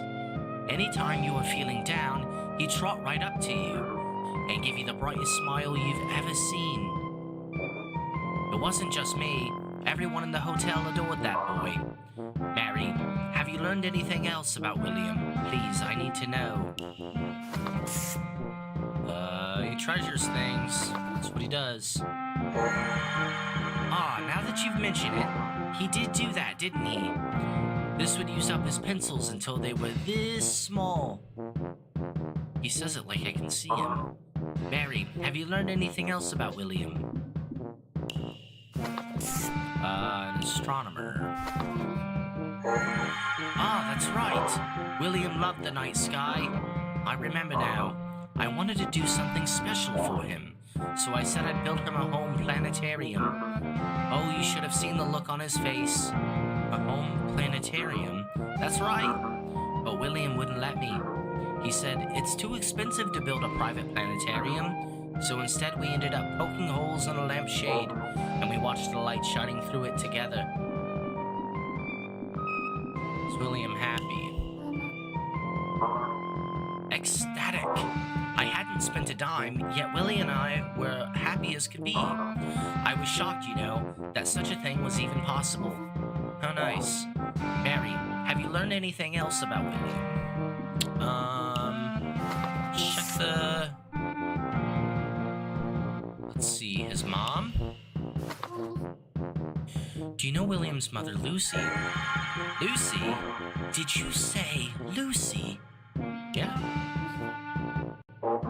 I'm in no mood to speak of her. I see, alright. What happened between Lucy and John? That's right. Mary, speaking to you has helped me remember something. William, he loved stargazing. When I took him in, he brought his old worn-out telescope with him. He was simply enamored with that thing, and yet there was a huge crack in the lens. I didn't think he'd get a good view of the stars like that, so I got him a fancy new telescope for his birthday. Still, he refused to let the old one go. Perhaps it was simply in his nature to cherish his belongings. Yes, it's coming back to me now. I believe that telescope was a gift from someone important to him. A telescope, I should write that down. Jot that down. Please, Mary, find out more about William. Of course. Just wait a moment, I'll call you back. Call you back? There's more things I could say.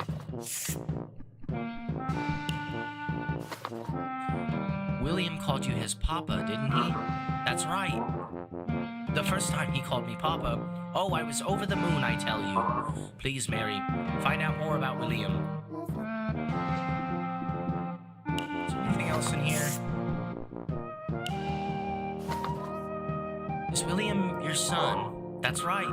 Not biologically, I adopted him, gave him his own room in the hotel, and raised him like my own flesh and blood. Please, Mary, find out more about William.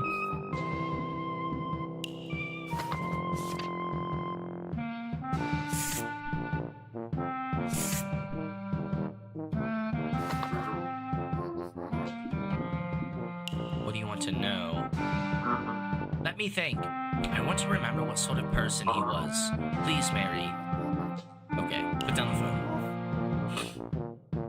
I'll see what else I can find on William. I have another lead. I'll call you back. Just hold on, okay?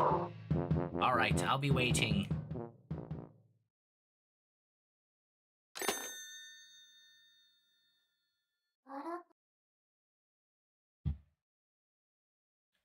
John also cared a lot for William. Oh, right. I should try drawing his picture. I think John looks something like this. I should draw him on this page, too. John wants me to find out more about William. Okay, I think that's everything.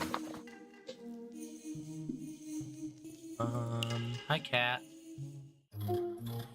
Greetings, Mary. Were you able to reach John? Hamlet, when did you get back? I'm afraid I can't help you with reuniting William and Lucy, but I can see you're well on your way there after successfully contacting John. Ah, but there is a caveat. Lucy and John, the two of them, cannot call each other directly. Oh, really? Yes, really. It's prohibited. Humans may no longer interact with one another. So Lucy and John can't talk to each other directly, and neither can Lucy and William. Indeed. But they're isolated, cut off from one another. A sad reality, but one they must accept. What a lonely world. Ah, but that's why you're here, is it not? Listen, you are the only one who can freely communicate with others now. Because you, Mary, you and no other are the world's last confidant. I see. Next person I should talk with. John wanted to hear more about William. And in order to learn more about William, we're calling Lucy back. I wish to call Lucy, which is 1336.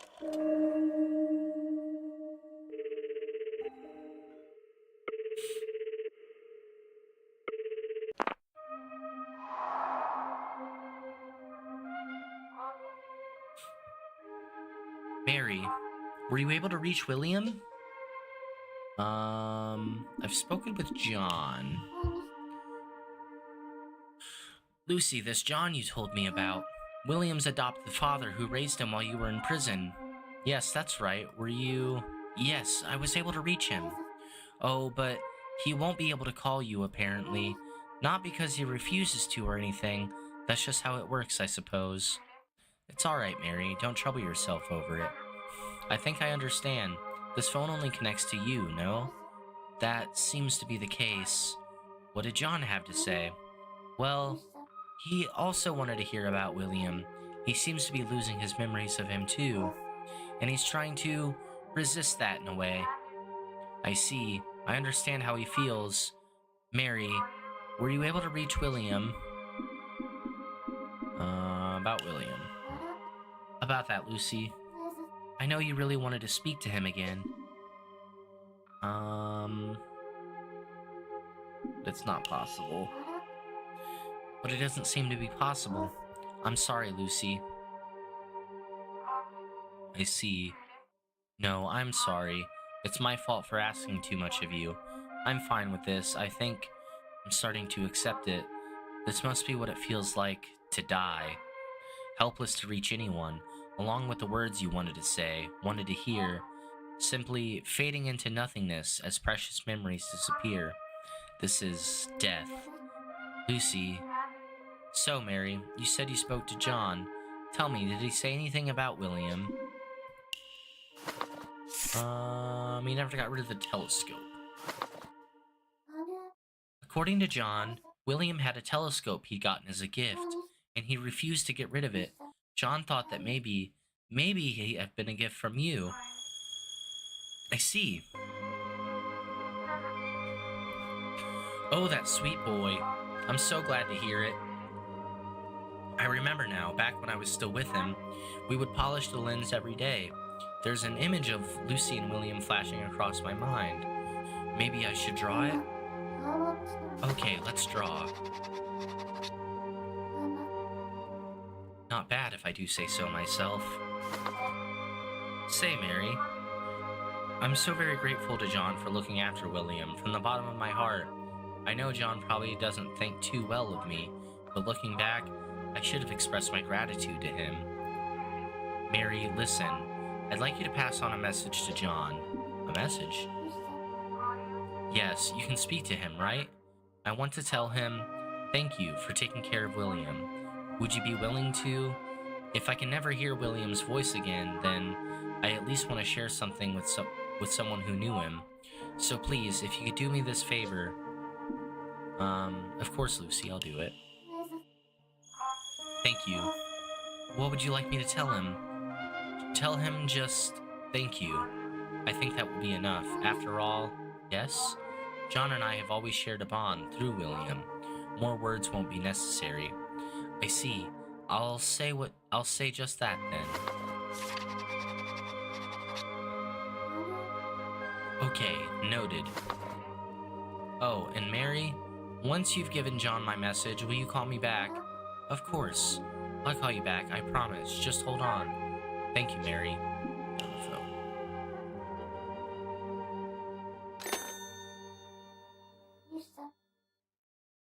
Okay, so I have a message to pass on.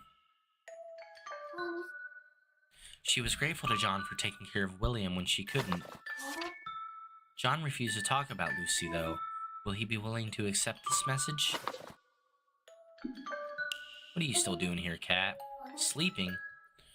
Hold on a second. Is he sleeping with his eyes open? I want to call John, which is 6331.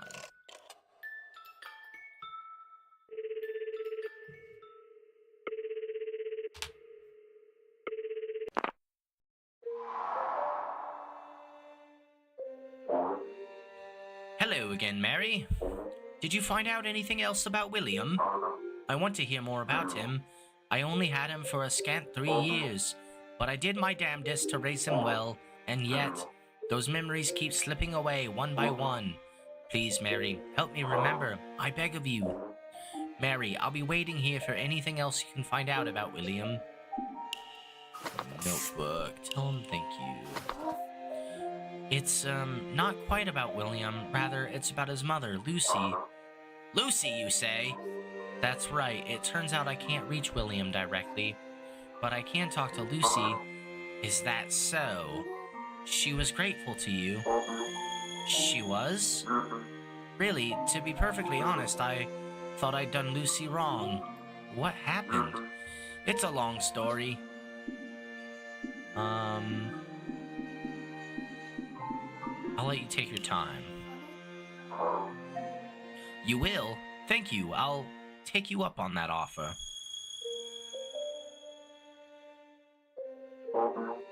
You see, Lucy, she was actually an employee at my hotel. And, well, she was buried in debt. That damn moneylender would always barge into the hotel and kick up a fuss. Lucy must have been really struggling. Quite so. She grew up in poverty, and her parents left her with a mountain of debt. She'd borrow money, not have enough to pay it off, then borrow even more.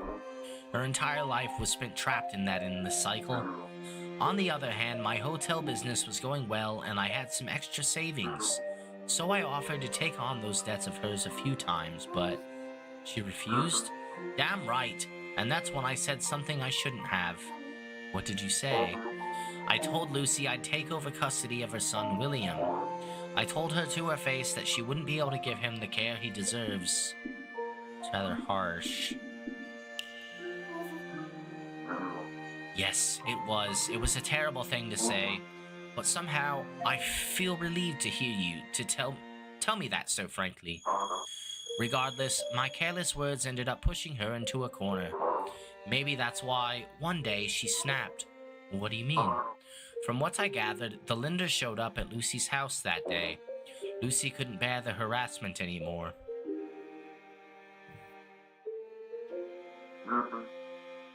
and she shoved him out of the second-floor window. The lender died from the impact, and Lucy was sentenced to prison. So that's why... I can't believe it. Lucy killed someone. Okay, noted, but that's horrible. That's how I ended up taking William in, after all. I visited Lucy in prison, you know, just once, and I made her a promise. What was that? I promised that I would raise William well, and that I'd never let her see him again. Why? Isn't it obvious? Lucy had become a violent criminal, a murderer. Didn't want William to live knowing that his mother had blood on her hands. And here was the saving grace. William was too young at the time to really understand what had happened, so I made Lucy promise me 3 things, and those were: 1. She must never see William again, even after she's released. 2. She may speak to him over the phone, as long as she keeps it brief. 3. But she may never reveal that she is his mother under any circumstances. That explains why, when she called William from the phone box, she said she was Kathy. Did she now? I wasn't aware she... I see. So she actually kept her promise. I can't imagine how painful that must have been for her. Ah, what have I done? And I had the gall to tell him, your mother never wants to see you again. She can't be bothered to give you a call, even though she's being released today. Poor boy took everything I said to heart. I was just afraid he would leave my side. I couldn't bear the thought of it. Mary, I have one final request. Give this message to Lucy. Tell her I'm sorry. I wish I could take it all back. I don't expect her to forgive me, but I had a feeling I wouldn't be able to pass on with these regrets. Mary, if you can give my message to Lucy, I can accept death. Would you do this for me, Mary? Don't worry, John. I will.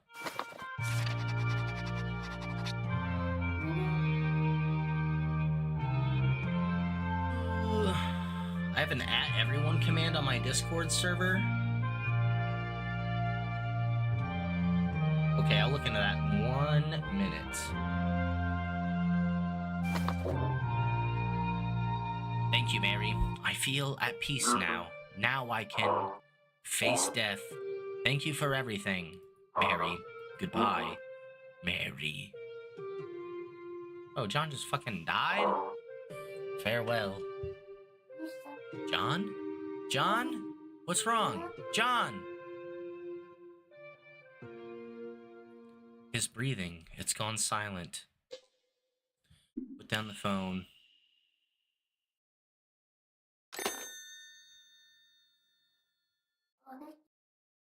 What happened to him? Congratulations, Mary. Congratulations, Mary. John has successfully passed on. Passed on? What do you mean? He was freed of his past regrets and finally succumbed to death. Or rather, he successfully let go. You listened to his words without judgment, and so the cycle of life and death was closed. The cycle of life and death? Indeed, and consequently, John's phone line has ceased to exist. I'm not sure I understand. You mean I can't call John anymore? Correct. That is what happens when you save someone. You have well and truly saved him, Mary. I saved him? I don't feel like I did. Not to worry. You will understand in time. Now, make sure you write all of this down. Okay. What Lucy did. I found out why Lucy went to prison, but it doesn't feel right to leave things like this. Oh, that's right. I need to put all this in my notebook. Let's see what Hamlet said. Once regret disappears, the cycle of life and death closes, cutting them off from you. Didn't fully understand it, but if I saved John, that must be a good thing. Oh, I should include what John said too. Did she really do that? Could Lucy really have killed someone? She's such a kind person. If you're in doubt, why not ask her? I could. Is that Lucy? Oh ho! What will be determined when you pick up the phone?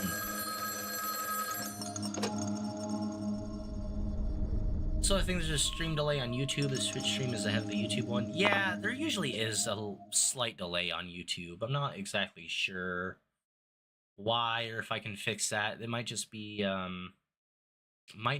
I'm streaming it over there, because like Twitch is my, like, with my OBS settings, Twitch is my main output, and I think everything else might be slightly delayed. I'm not sure. Moshi Mosh. What is Lucy? Hello, Mary. I'm sorry, I couldn't get our conversation out of my mind. Were you able to get my message to John? I kept thinking and thinking about it until I just had to call. What did he say?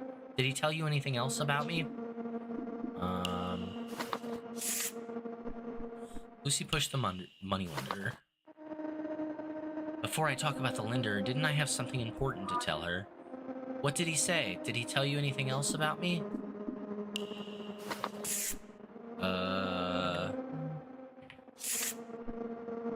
Tell her I'm sorry. John asked me to tell you sorry. I see. Thank you for telling me, Mary. I understand what he was trying to say completely. And did he say anything else about me? What do you mean? Well, John knows a lot about my past. I still can't remember why I went to prison in the first place. The things he said to William, that must be because of what I'd done. Don't you agree, Mary? That's why I want to know, what did I do to deserve to be behind bars? Did John mention anything else, like why I went to prison? Here we go. I don't know how to say this, but John told me the reason you went to prison, you were being harassed by a moneylender and couldn't take it anymore, and you pushed him out of the second floor window of your house. What? I killed the lender? Mary, what are you saying? I pushed him out of the window? Me? I killed him? It was me? I killed him? If I'm the one who killed him... You. Then who am I?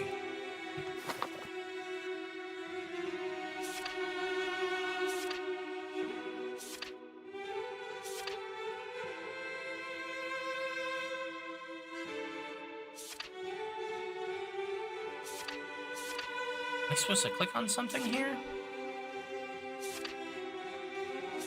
Doesn't appear to be anything I can click on.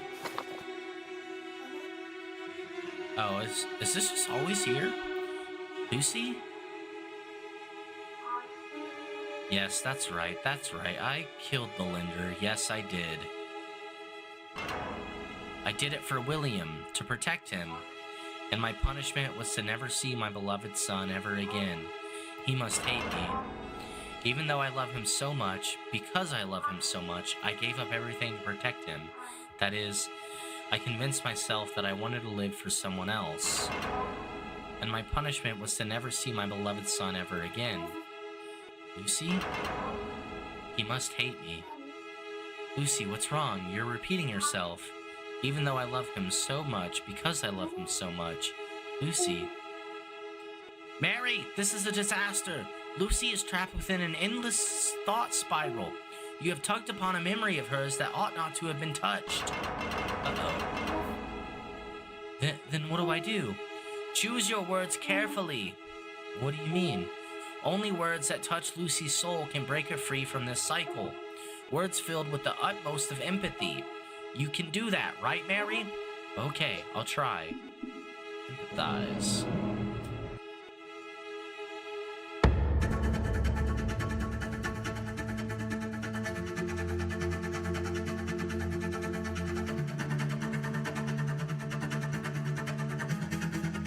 Hey, my command worked on YouTube for the first time. That's fun. It looks like it had to come through in like 3 separate messages, but that's pretty cool. What I have to do is choose words that'll touch Lucy's soul and break the cycle. Otherwise, she'll be trapped in this negative spiral forever. I have to choose the right ones. Lucy, can you still hear me? I want to...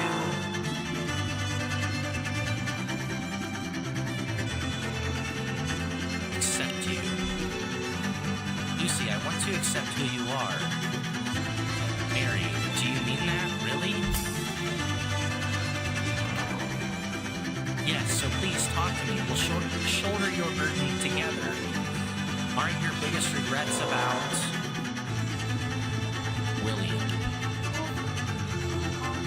William, yes, you're right. Mary, you truly are trying to get to know me. It was for William's sake. I had no choice. I couldn't stand by and do nothing, not when he had his precious... Yes, William had something precious to him. A dream. William had a dream, didn't he? Right. William had the most wonderful dream. I know what William's dream was, of course, but I wanted to get her to say it first. William's dream was... to be an astronomer. An astronomer.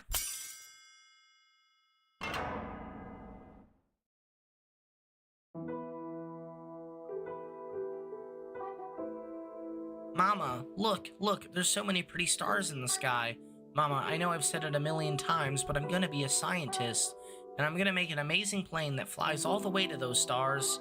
Like there, I'll fly to that big red star, and I'll bring back some red stardust back home, and I'll give it all to you, Mama. If you sell it to the pawn shop, you'll be rich for sure. Yeah, a scientist. I'll make you happy, Mama. Just you wait. My life was never going to amount to anything from the start. Born into poverty, worthless in the classroom, my future was never mine to decide. But William, his future shone with as many possibilities as stars in the sky. His future was my future. I absolutely could not afford to let it go to waste. I had to kill him. That vile man had to die for William's future. That's why I killed him. That was the only thing I could ever do for my son. I know, I'm the worst mother in the world. I wouldn't say that. I think you actually did plenty of good things for William. No, I didn't. I'm the worst. Calm down. How can I? I'm a failure of a mother. Always drowning in debt. I couldn't even give my own child the love he deserved. Can you imagine that? You did love him, or it was the money's fault? I think you did love him.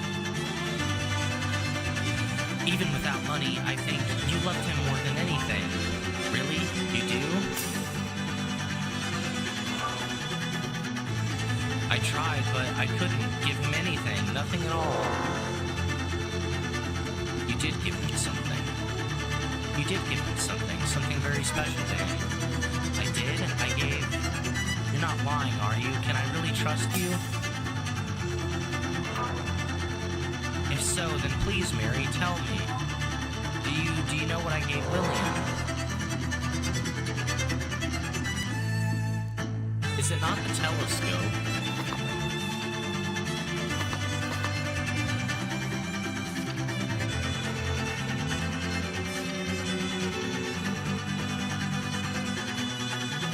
It's gotta be the telescope, right?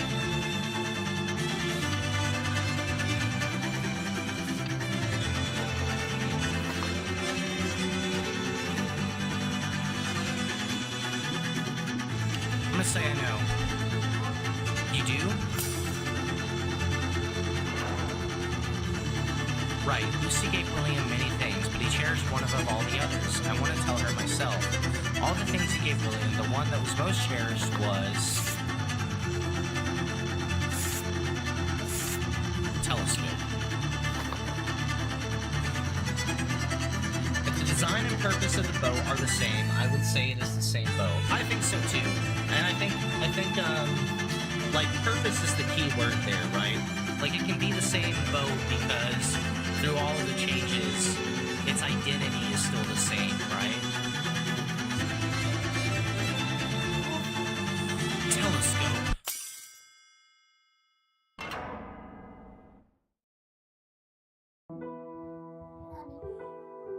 Lucy, didn't you give William his very own telescope? I did. I gave William a telescope. He was so happy. My boy was over the moon. I never thought he'd be so happy because that telescope, it was just a battered old piece of junk from the pawn shop. I worked my fingers to the bone at John's hotel, saving up little by little, all while paying off my debt. And when I finally had enough, I bought that old telescope. Yo, why the fuck couldn't John just pay this Lucy more?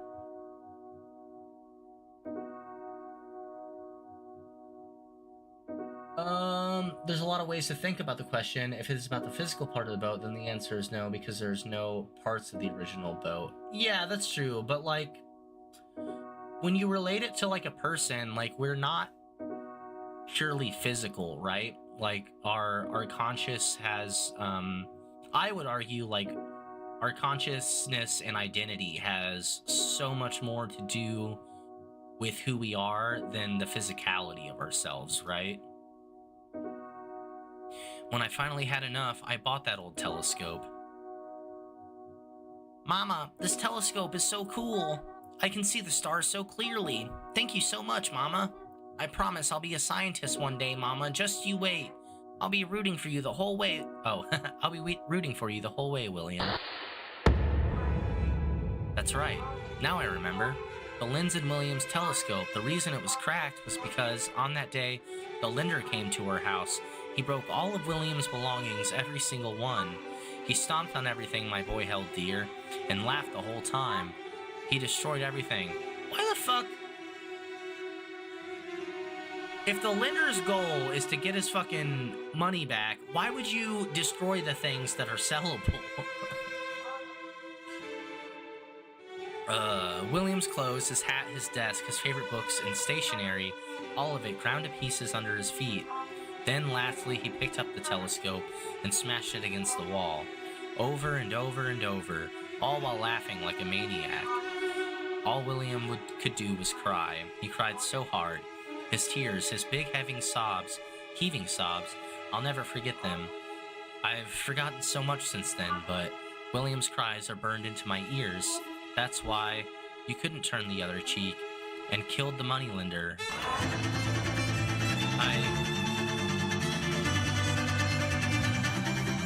I wanted to kill him, so I did it. Did that horrible thing.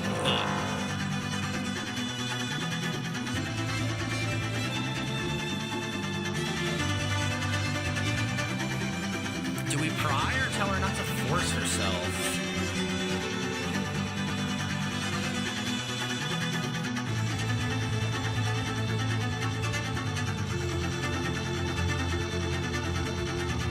I'm gonna say don't force yourself.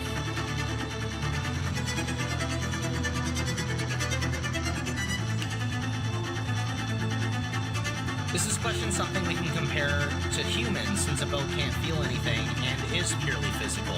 Yeah, so the whole idea and like why it's like relevant to the self is that humans undergo changes, right? Like our cells are constantly dying and regenerating. Like the cells that made me who I was 20 years ago no longer exist within my own body, right? And we can take it a step further and say, what if someone lost their arm and got it replaced with a mechanical arm? Are they still them? Well, surely. What about both arms? What about both arms and legs? Yeah, they're still probably the same person. What if they start to undergo organ transplants? Yeah, I think like up until you mess with the conscious identity of who a person is, then that is still the same person. Does that make sense? Lucy, you don't have to force yourself to remember. I know, but the memories won't stop. Something red. Oh, that's right. I did it for William's sake, to protect him. I had no other choice, but in the end, I had to leave William. I did what I did to protect him, but that's the reason we were torn apart. William hates me for it, I know he does. He must have tried to forget all about me. Not at all. I don't think so at all. How could you think that?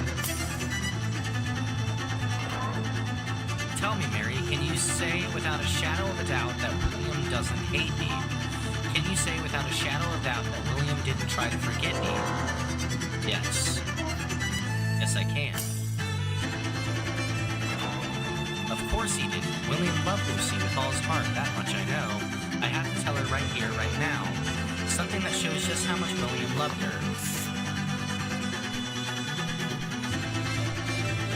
Alright, what is this gonna be?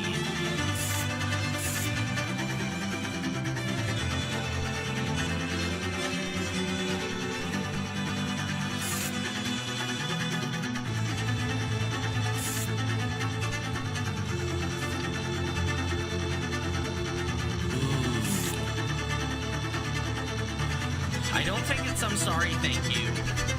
I could honestly see it being telescope again, but we just did that, so I'm guessing it's not. This music is fire, dude.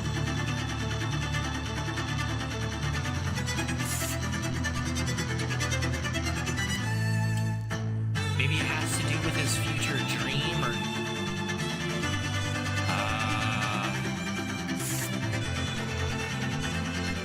I don't think it's any of these things. I feel like it's on this page. Like, it's gotta be like future dream, treasures things, a sweet cheerful boy, maybe. But I am worried I'm about to say the wrong thing.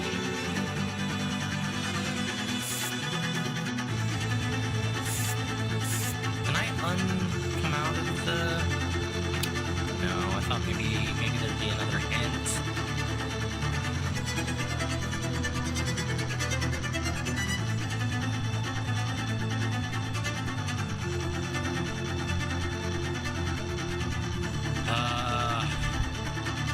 I want to go treasures, things, or a sweet, cheerful boy, I think. I feel like one of these... I feel like I'm gonna get this wrong, though.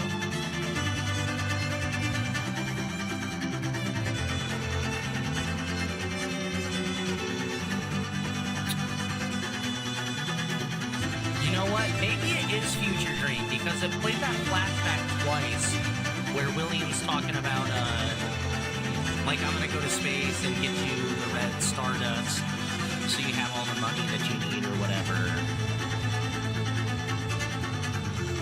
I'm gonna go Future Dream. I hope that's right. What are you talking about? I knew it. William was trying to forget me. God damn it. Why else would you be talking in circles? Shit, man. Of course he didn't. William loved Lucy with all his heart. That much I know.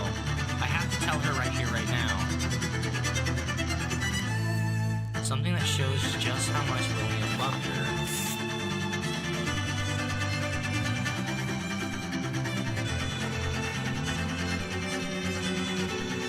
Mother?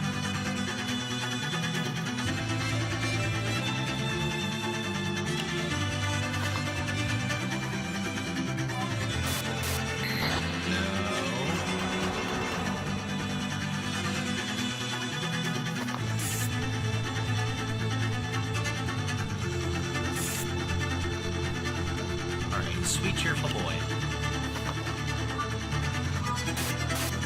Shit, dude. Maybe, like... Hold on.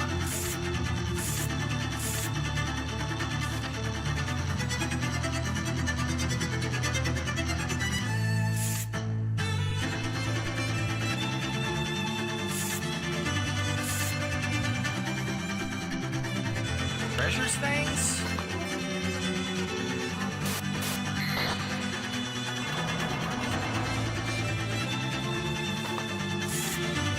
Literally, what else can it be?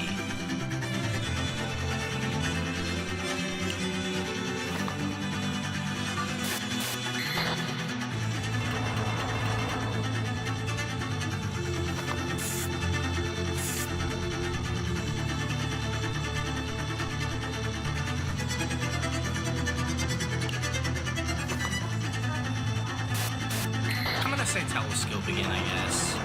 That's like so cheesy if it's telescope for both answers.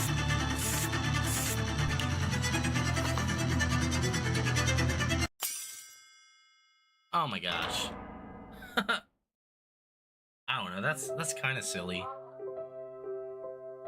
So do you think I am the exact same person I was 7 years ago, since I can comprehend things much better and have much different beliefs about life than I once did?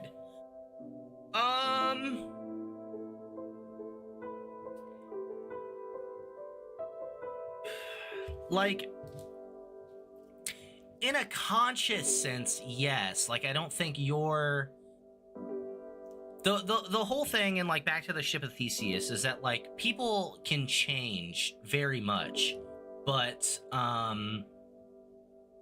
but like no matter how many changes like that person goes through, that person is still them, in the sense that like, and I actually wrote about this in a paper once, about how like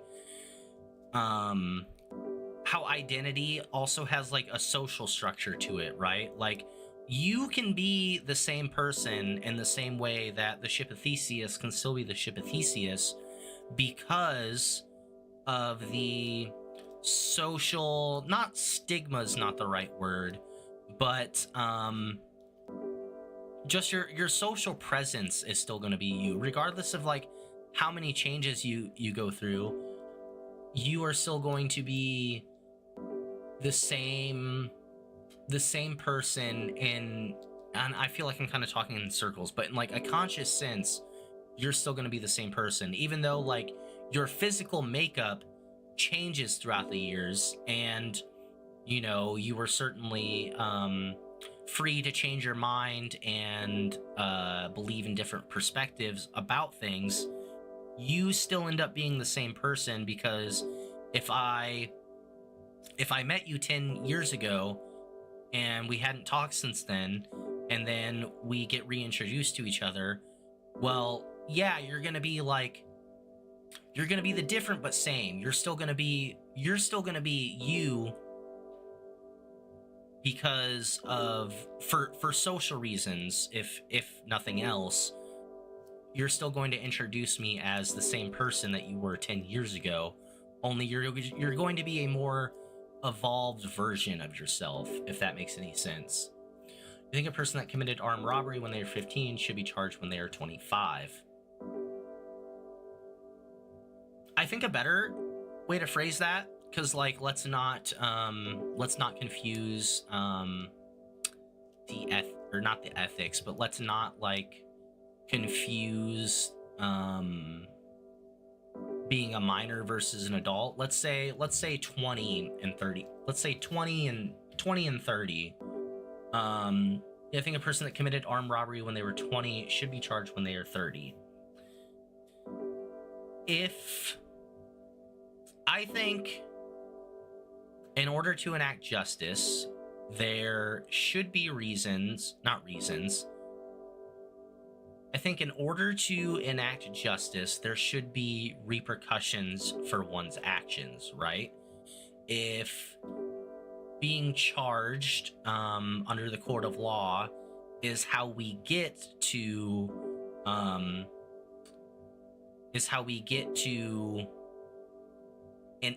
acting upon that justice,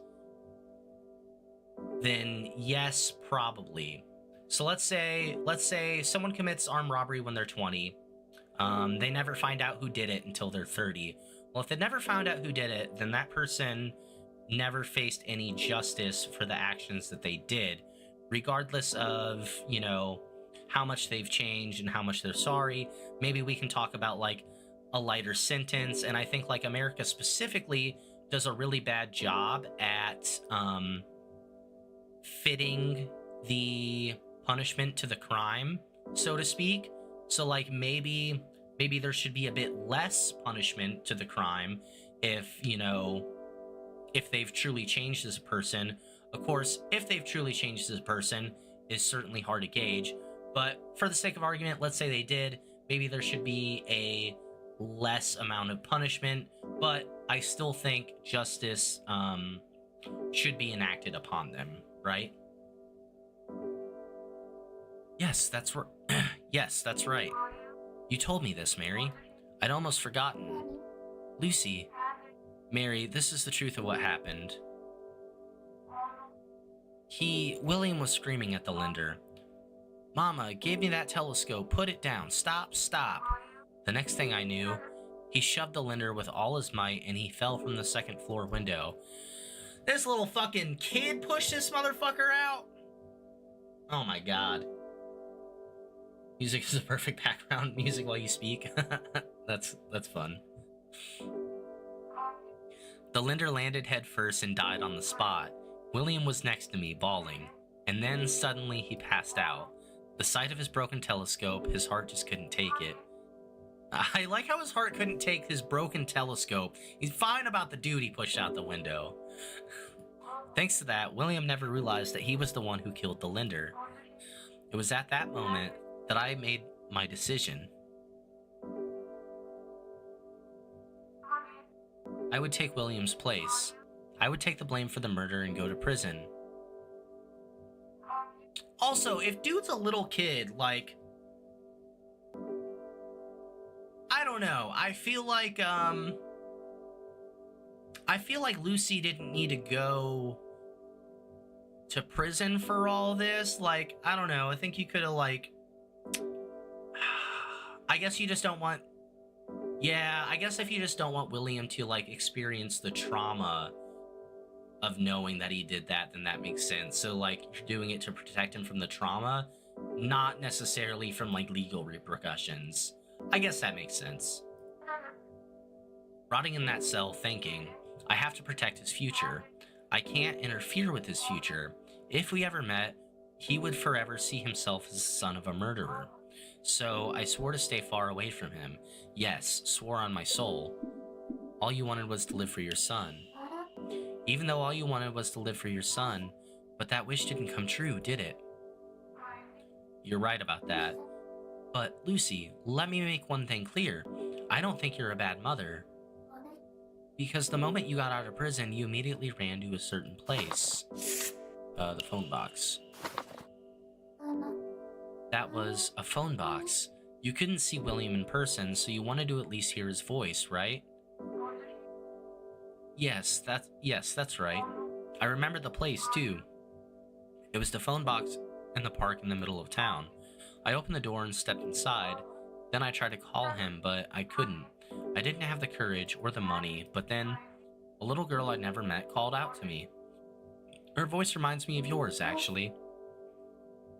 Wait, that wasn't me, was it? No, the two of you have similar voices is all. Though I dare to imagine you were her for a moment, how silly of me. It seems the girls half my age keep showing me how to be brave. Lucy, there, in the middle of town, that girl called out to me. Aw, don't look so sad. When I didn't reply, she gave me a coin and told me, if you have someone precious to you and you want them to know how you feel, you should tell them right away. You'll regret it if you don't. I tightened my grip on the coin when she said that. I went back into the phone box and dialed William's number. William, please pick up, I prayed as I gripped the phone till my hands ached. William, please pick up, again and again. Please, answer the phone. William, I want to talk to you.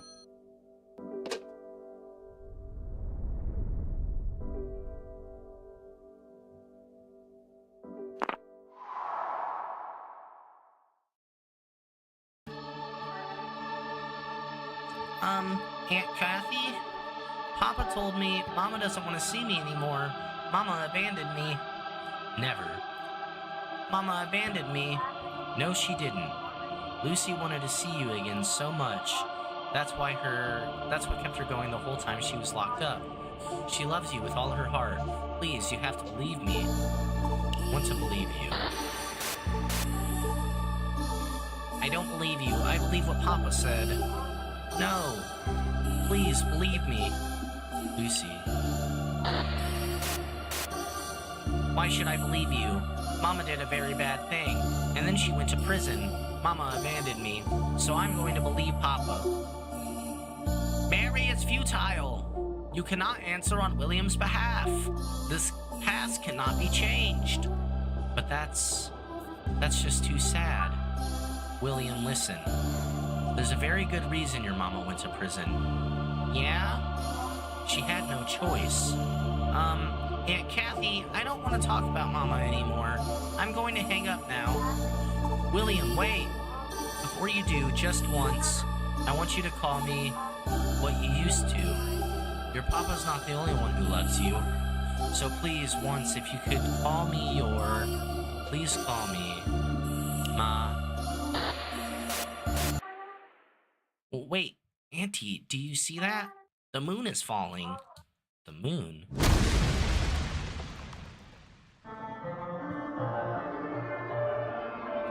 Everything's gone silent. Is it because this is the moment the moon fell? That's right, Mary. This is when the apocalypse arrived. There is no one on the other end of this call, hence it is time to hang up the phone. William, are you still there? What's wrong? That's Lucy's voice. Why aren't you saying anything? Listen to me, Mary. Despite what you hear on the other end of that line, Lucy is no longer here. William, are you okay? Say something. William! Hamlet, can't you hear Lucy's voice? She's still on the line. Well, it's true that something's on the other end is trying to talk to you, and rather tenaciously at that. As for what that something is, one might call it a being in a superposition of life and death, not quite alive yet not quite dead, or in layman's terms, merely something that stubbornly continues to cling to life. Is that what it is? Indeed, pay it no mind. You mustn't engage with those things in any way, shape, or form. Now put down the receiver and end the call. That's not Lucy? Whatever it is, there's no longer any trace of Lucy left within. Now end the call.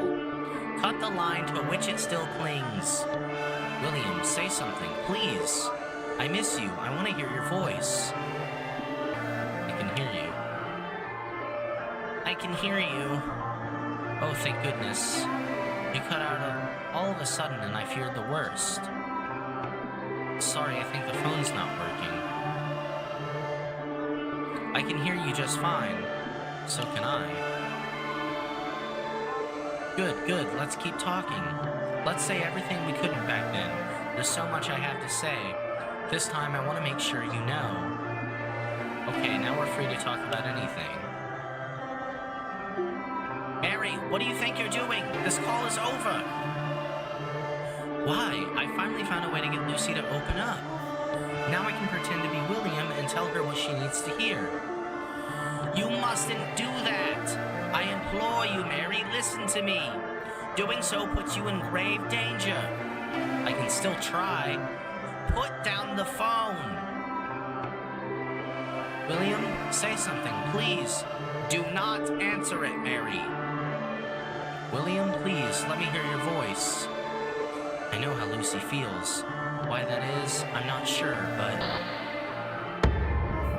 I'm so lonely, I want to hear...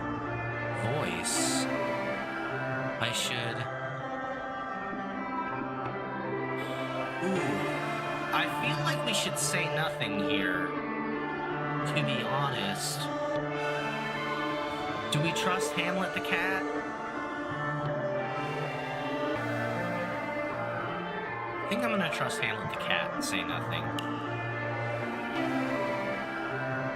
Of course, I should. I had someone I wish to talk to me, too. Don't worry.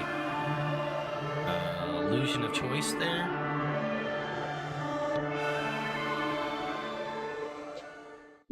I can hear you.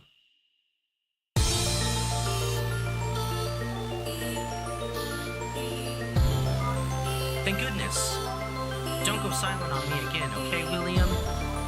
Keep talking to me, to your Aunt Kathy. Okay, Aunt Kathy. Good boy, thank you so much.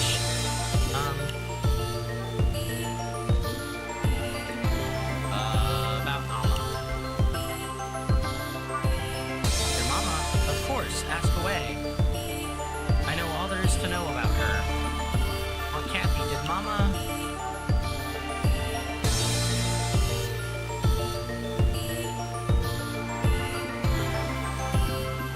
go to prison because she did something bad? Mama went to prison because she did something bad, didn't she? That's right. You're exactly right. Mama did something terrible. That's why she went away. But it was the only choice she had. Okay. Okay, I knew Mama did something bad. But William, there's something I need you to know. How do I do this? William, I honestly can't tell what's good or bad anymore. I did something bad to you. That was going to prison and leaving you without a mother. But on the other hand, I also did something good for you. That was going to prison to protect you. I did it for you to protect your future. No, never mind. Forget I said anything. Why don't we talk about something else? It's okay. We can talk about other things. Thank you, William. Talking about this, it hurts so much. Please, William. I don't want to talk about prison. I want to talk about your future. Future.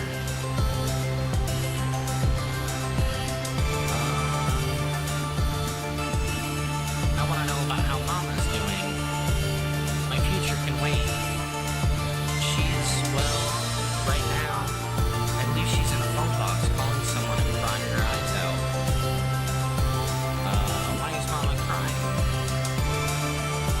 I'm not sure, but maybe since at long last she can talk to someone very, very important to her. Okay. When I grow up,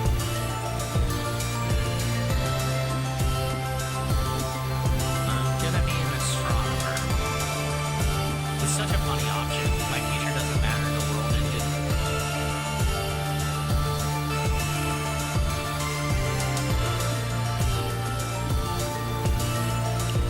Do I post the questions about my philosophical views on the daily thought experiments? I haven't yet. No one's ever really asked me any questions about them yet, though. I'm gonna be an astronomer. William, I'm so glad to hear that. I'm so glad you didn't give up on that dream. William, can you tell me something?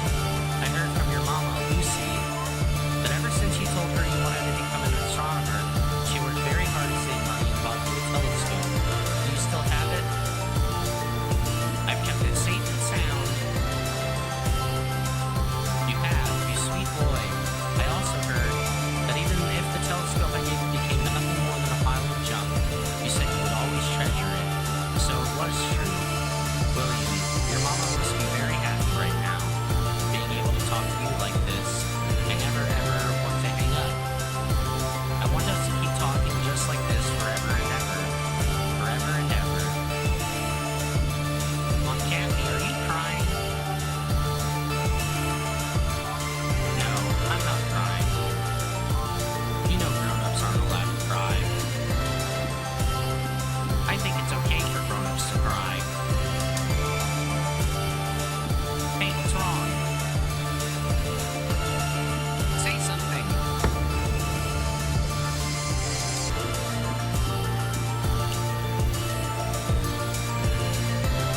You're my one and only.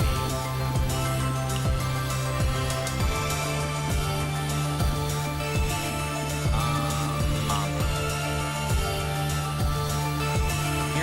You're my mama. Mama.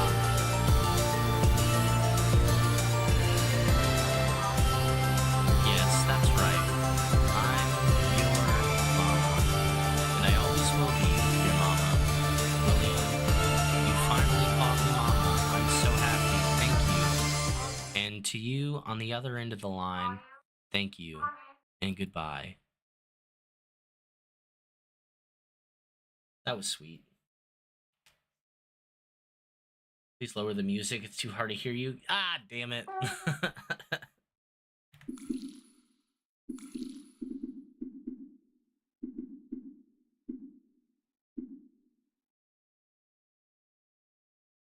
down to like 65. Let's go 70. Hello? Hello, Mama? Mama, say something. Why won't you answer me? Mama, what happened? Why aren't you saying anything? Did you abandon me again, Mama? Did something happen? Please tell me, Mama. Mama. Goodness. Mary, it's over. Lucy has been saved. You can put the phone down. Who are you? What happened to Mama? She was saved. Mama? Mary, I told you to stop. Listen to me. William does not exist anymore. Do you understand me? He doesn't? No, he does not. You must reclaim yourself, Mary. Your time acting as William has ended. I was acting? Indeed you were. Do you know who you are? Mary. Am I Mary? Yes, you are indeed Mary. Phew, that's better. Now put the phone down. Down the phone.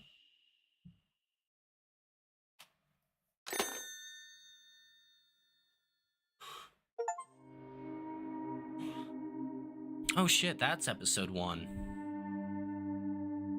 That's fine. I might just splice those together for a YouTube video.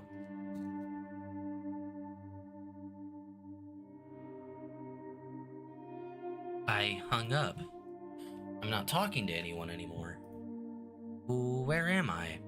What's that outside the window? Is that... Hamlet? What's going on? Around. Is that a shelf I see? It's too dark to see if it really is one. There's a black phone on the table. It's like waiting for someone to start a call. The full moon. It's so beautiful. But why is it making me feel so lonely? There's something on the desk. It's a diary? Pick it up. Feels almost familiar to the touch. Should I look inside? Open the diary. Is this our notebook? Want to live for someone else. Live for someone else? Whose diary could this be? Interesting.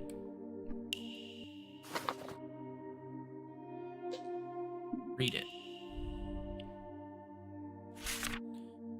Want to live for someone else. I wonder when blank will come back. When will blank come for me? Don't leave me here. Please come back. If I pray to the moon to live for someone else, would someone make my wish come true? Whose diary is this?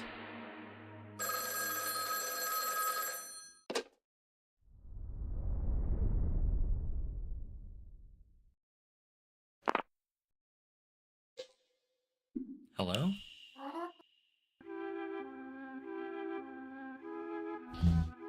That voice is blank. Is it really blank? Sorry, I couldn't hear you clearly. Who is this? It's Blank's voice. There's no way I could be mistaken. Who are you? You don't recognize me? It's your beloved Blank. Let's keep Blank until we both are blank. We'll keep Blank until you start to feel blank. Do we know each other? I apologize. I shouldn't have said that. Everyone has the right to become who they really are. You don't need to act like someone else. Become who they really are. I can become who I really am? Sure. Why couldn't you? Do you really think so? You shouldn't.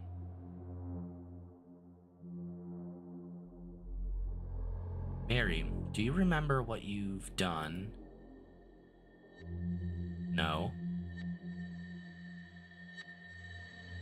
You've trapped your memory into a dark, dark box.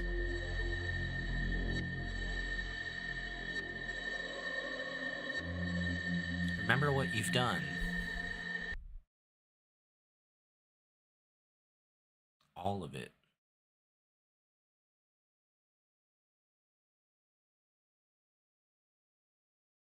It's all your fault.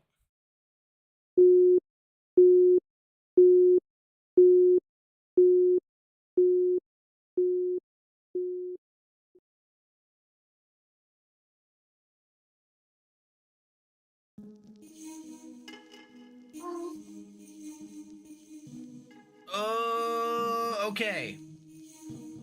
I'm gonna end episode 1, part 1/2 there. Um, so I feel like we closed off the story with Lucy and her son and John and the moneylender. So we're all interesting characters. Um, Excited to see who else is going to, like, what other kind of characters with what sorts of problems are going to come in the mix later on. Um, Enjoying this game though. I haven't played very much in the way of visual novels. This is pretty fun. I like it. I like a good story. This is a decent story so far. I feel like it definitely has the opportunity to get, like, excuse me, better. I think it's gonna be like one of those stories that, like, the deeper you get into it, just the better it becomes. Um, yeah, I think that is gonna do it for this one. If there were any choices you would have made differently, I would love to know which ones and why. And hope to see you back for the next episode.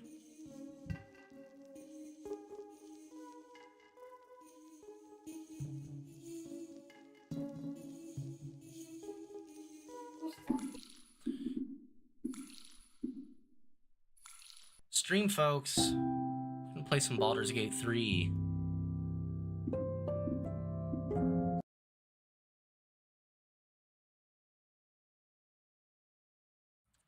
Edit some stream titles here.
All right.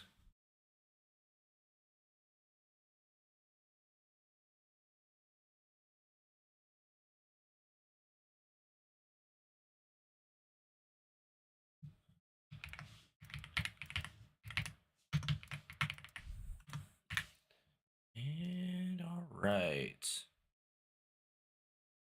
Looks good, looks good.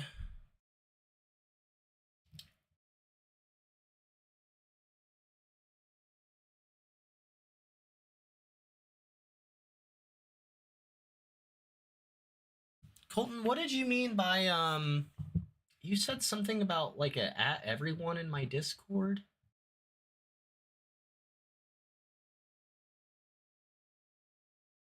At everyone command on your Discord server. What did you mean by that?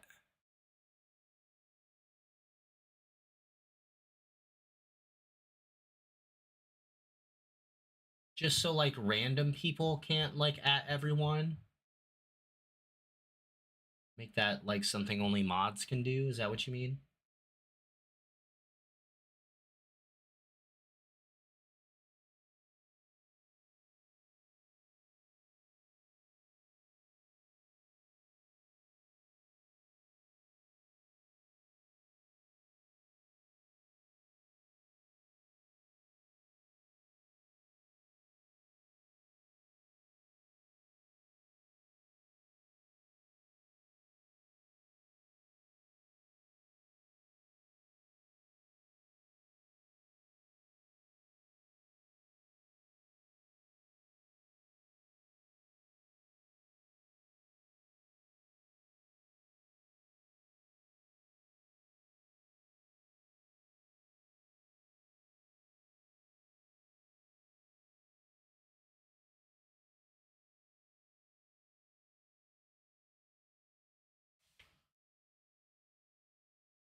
Ooh, all right. I'm gonna use the bathroom. I'll be right back.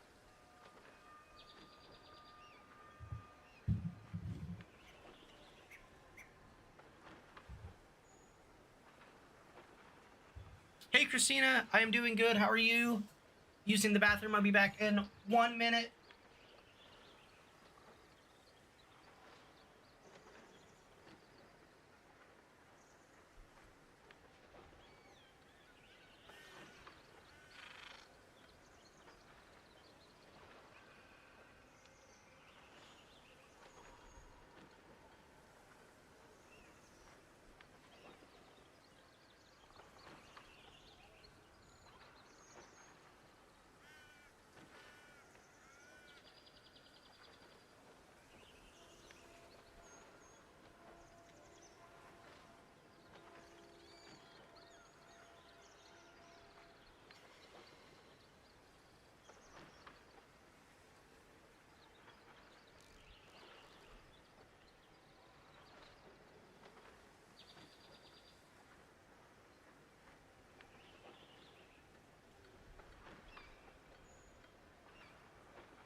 Doing good. Great to hear. Great to hear. We're just getting ready to start the our Baldur's Gate session for today. I couldn't think of the words for a second. We just got done playing this really cool game called Schrodinger's Call. We're not done with it yet, but I played that for like almost 3 hours, and that was really fun. I'm excited to play more of that later. I'm trying to get to Twitch affiliate hopefully very soon, so I'm going to be trying to stream quite a bit more this week and next week. Also, I made a Discord server if you're interested in joining.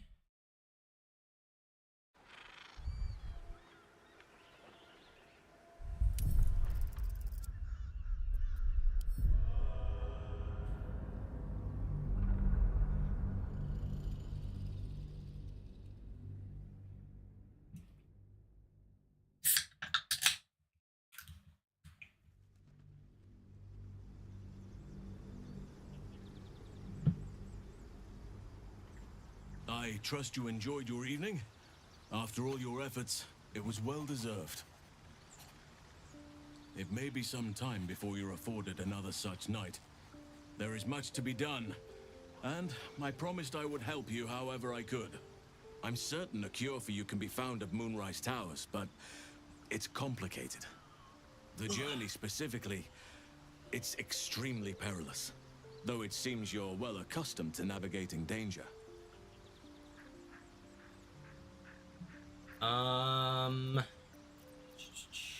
Moonrise Towers it is. Wait. Then. There's more you need to know. To get to the towers, you'll need to pass through a terrible place. A cursed place. This curse shrouds everything in shadow.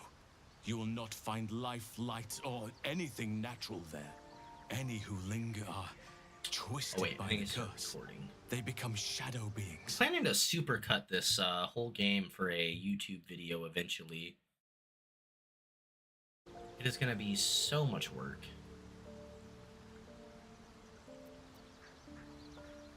What do you suggest? You could go overland, along the Risen Road or through the mountains. Easier at first, but you'll run into the shadow curse eventually. You could also go under. There is a tunnel somewhere in the ruined Temple of Selûne. It leads to Moonrise Towers through the Underdark.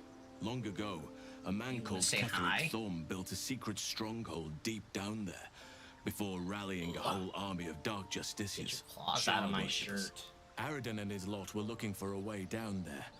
They were promised riches if they retrieved a relic called the Night Song.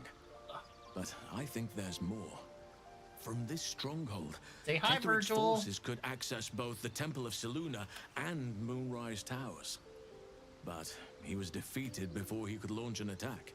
If you can find this place, I'll wager it will reveal a more direct path to Moonrise Towers. And maybe even bypass the worst of the Shadow Curse.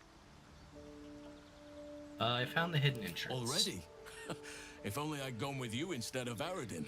I would like to join your camp, if you'll allow me. I can offer my skills, my counsel. I've long sought to return to Moonrise Towers. It seems our fates have aligned. Let's go. May Sylvanas guide us. Now, can I actually add Halcyon to my party yet, or is that something I gotta do later? Teresa? Am I saying that right? Hello, hello. How are you? Welcome in, welcome in. Father's blessings to you. I don't think we can add Halcyon to the party yet. I'm doing excellent. How are you? We just got done playing a pretty cool game called Schrodinger's Call. It's like a visual novel. We played for a few hours and just getting into our Baldur's Gate session. Ugh. Can I ask what brought you to stream today?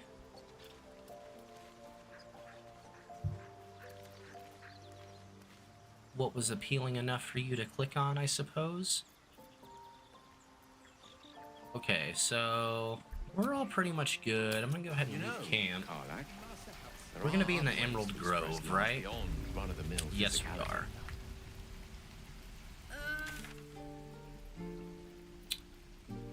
Oh, you know what? Oh, wait, no, this should be fine. How do we get to...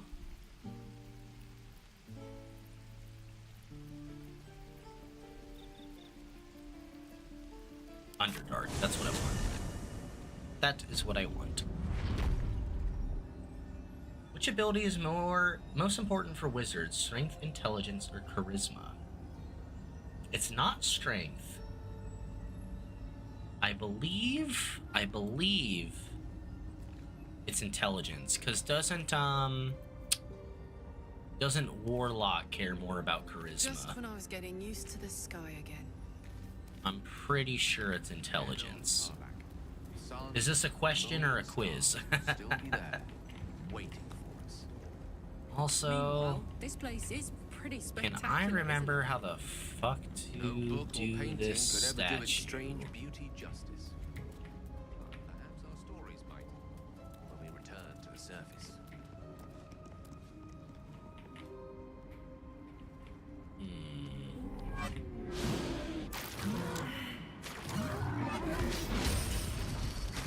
Whoa. I don't think I've ever seen this before. Danger underfoot. Let's be on our guard. That was crazy. Hell, Headphones look nice. Where did I get I wouldn't them? wanna Where get hit did I by get that. these? I got them for my partner a long time ago, not realizing that they only had a USB connect, and she usually uses them for PlayStation, so it didn't quite work. I think I either got them off of Amazon or Walmart might have had them. This would have been like quite some time ago. I'm glad you like them. Oops. Thing is, I can touch devils and the like back in Avernus. I never did because I'm not a masochist. Man, how do I get out of here? I'm glad you got. I know there's a puzzle. I just don't remember. Oops. Escape. With I my just don't new remember best how to friend do on the my puzzle. tail the whole time. Who knew? Don't remember how to do the puzzle at all.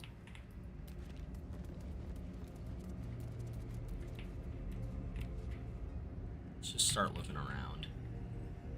What do I do besides streaming? That's a great question. I am currently in school for philosophy, so I do a lot of schoolwork at the moment. I'm in some summer classes right now. I do a lot of reading of philosophy in my spare time. Um, I work full time. I work for like a group home where I help take care of adults with mental and physical disabilities. I don't know, like to hang out with friends, and I used to enjoy playing music a lot, but I haven't played music in quite some time. I still enjoy listening to music very often. I like watching media, I like watching movies, TV shows, lots of YouTube, a few streamers. Anything else? That's more or less what I do. Should I look this up, or should I try to jump out the window? What do we think? I deadass do not remember how to do anything with this statue.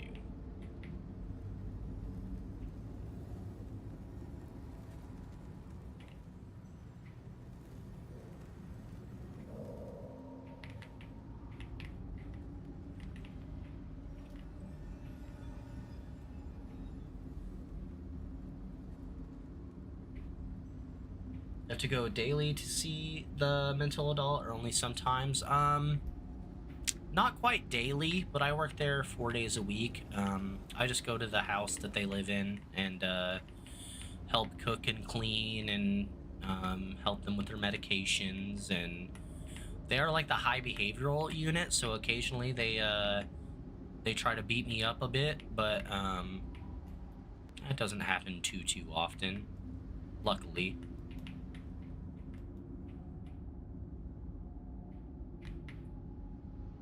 Shit, dude. Yeah, I think we're about to take the damage here. I don't know how the fuck to get out. Get out of this.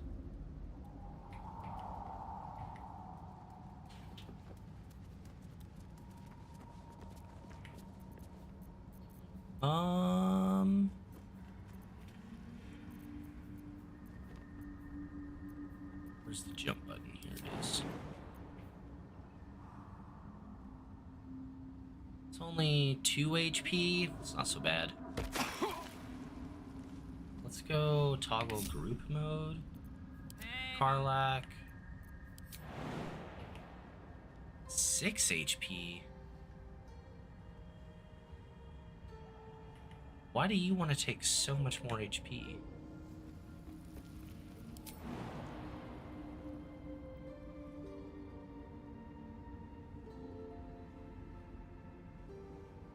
Alright, fuck it. Graphic designer for 5 years? Hell yeah. That's awesome. Oh god, get away from there, get away from there. Forgot about those. What's your, Stopped me yet. It's like, what are your favorite kinds of things to design? Charmed, I'm sure. And do you work for like a graphic design company?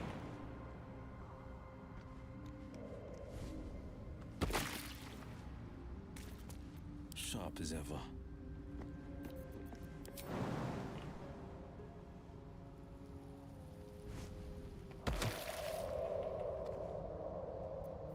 Alright. Never mind. Mode. And do we hit a short rest over that? Surely we can try to wait, right?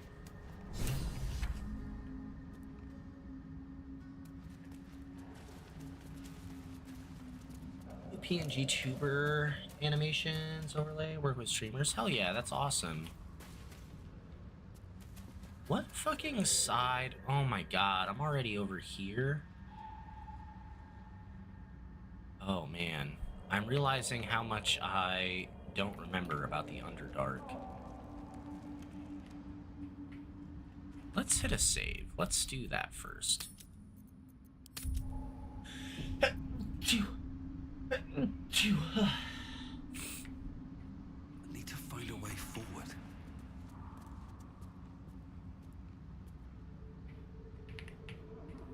Oh, this torch dock's all gonna try to fucking blow up.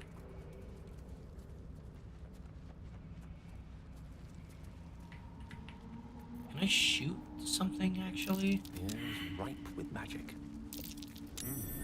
What's that? Firebolt here. Nice, okay. So that's good.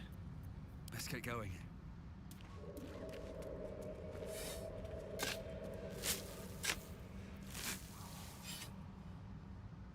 Check your reviews and reposts on Twitter. My Twitter account got hacked a long time ago, and I never recovered it, so I actually haven't been able to log into my Twitter account for a very long time. I need to get that fixed eventually, but At the ready. it's so weird because, like, it's been so long now, I don't remember exactly what happened, but Which way to the nearest library? I like tried to log into my Twitter one day, and oops, I didn't know this was going to trigger yet. I'm not currently in the market to get any art done. I do love looking at art. I love looking, and I will be in the market eventually, but it's certainly not something I am interested right this second.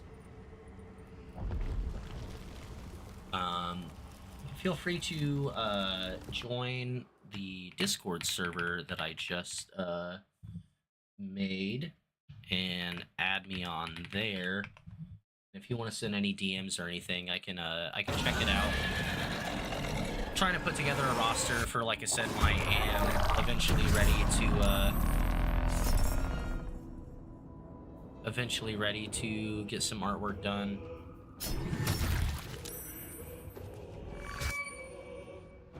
Is Karlak in this fight? She is. Oh, wow. Let's just go ahead and reload that. That was crazy.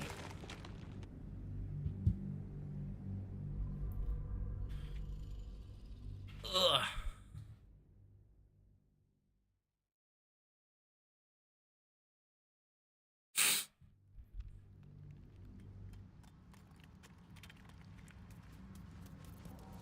One with the Gale and fireworks. I venture forth.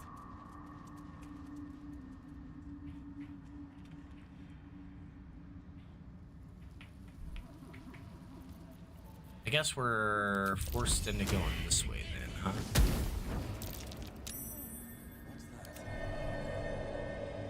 Come dig this dirt.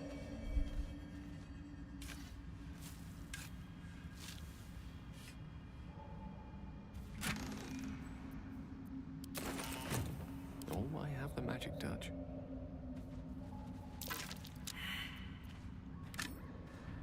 Let's explore. Careful. There are traps about.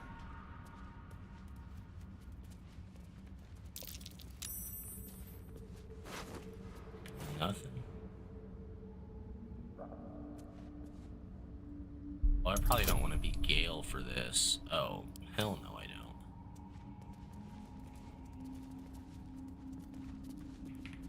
Alright, come on, fellas.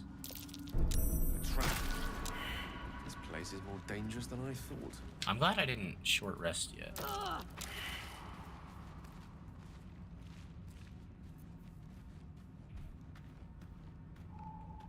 Is everyone coming? Looking ahead.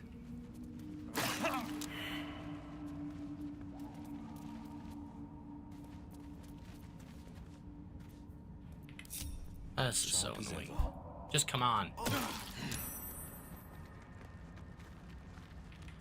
Alright. Group. No one back home will Here. ever believe this.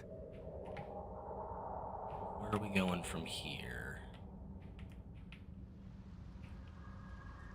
Okay, this is fine. I still want to be Will, I guess. Salutations. Or Gale. guess I'm gonna go ahead and short rest over that.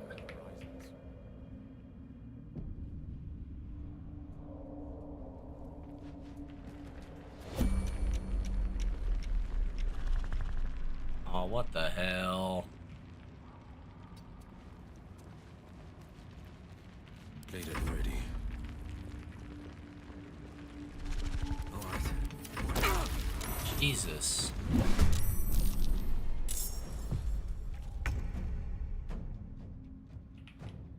Alright, this should be okay. At the ready. Should be okay.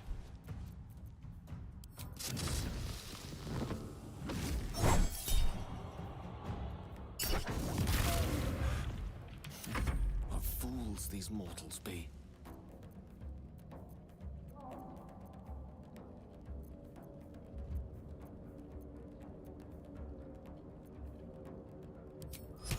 Should I grease here?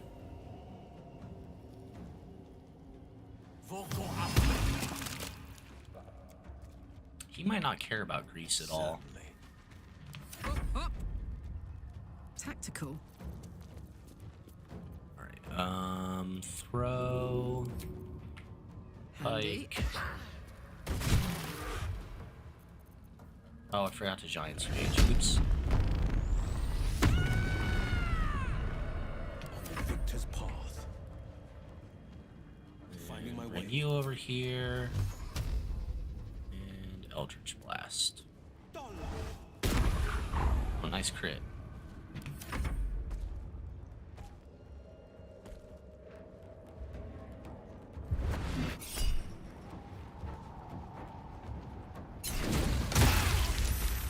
Jesus. Jesus.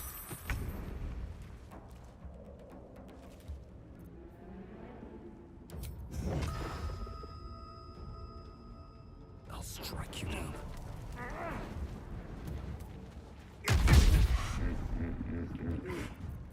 This guy's kicking our ass, dude.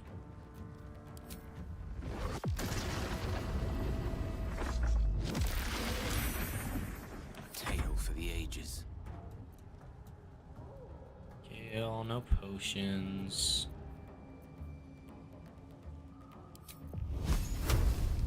I smell blood.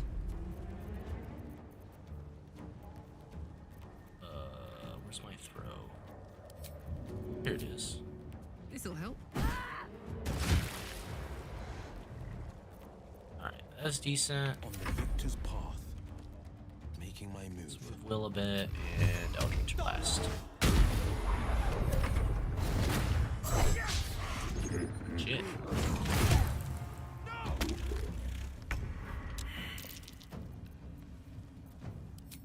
Here. And go here. You've made a grave mistake. Alright, Karlak. It's go time. Throw. Good idea, Karlak. This is my time. Blast. Okay, not bad. Almost got him.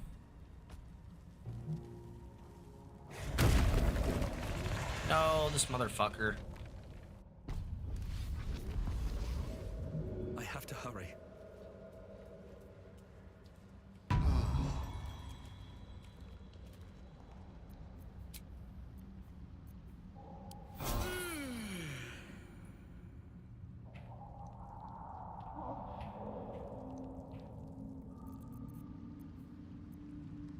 At the ready. Won't know what hit him.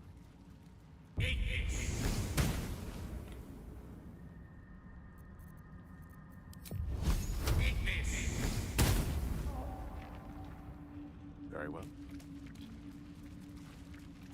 Oh, the grease went way good. All right. Oh, is this chest locked? God damn it, dude. Everything's locked in this motherfucker. Knock, knock.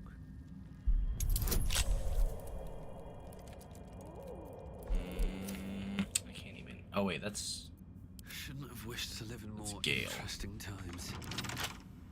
I wonder What's past this? We've got a +3. Sure. Let's use inspiration. Nice. Nice.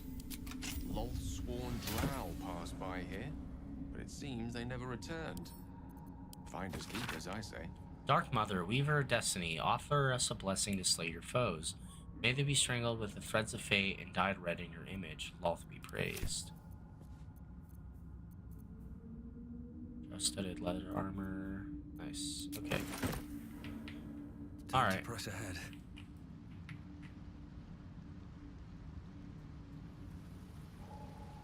I'm gonna want to be Gale for this also.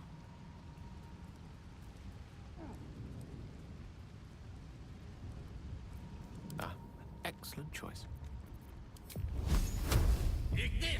Start blowing shit up, Gale. Oops, missed.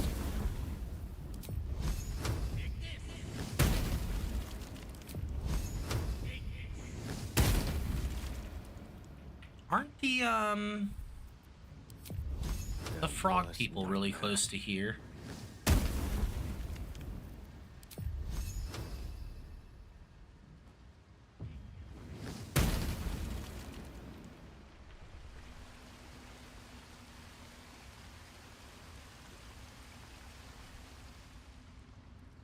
Yeah, they're right here. Right away.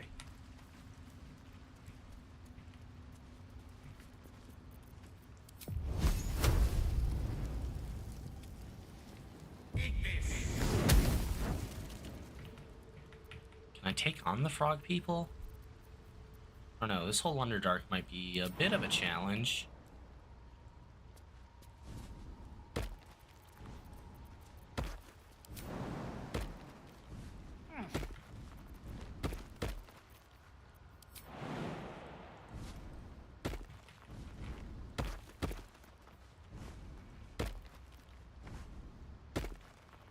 Still breathing, despite everything.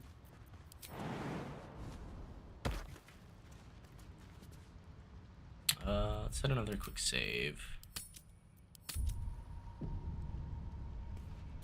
Alright, let's go down.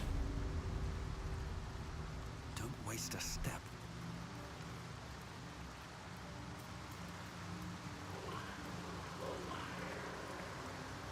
They're only like level 2s, but they have really high HP, and there's so many.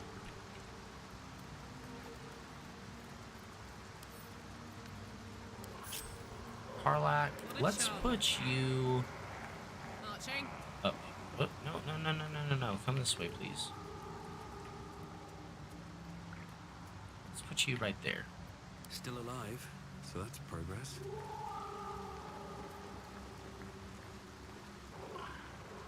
I need a quick word. Our blood to fill your oceans. Oh, blessed Boal. Our bones to build your temple in the deep. A wave of pure devotion washes over you, and with every surge, you feel a presence grow in response. Words, priest. Promises. Your god wants truth. Wants blood. You don't recognize the creatures, but this voice seems to have a hold over them.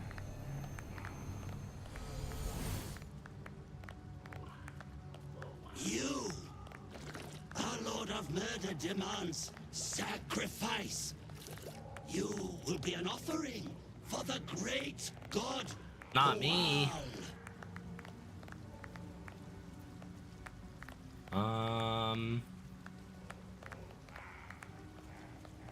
Arcana or investigation? Try to determine, get your bearings.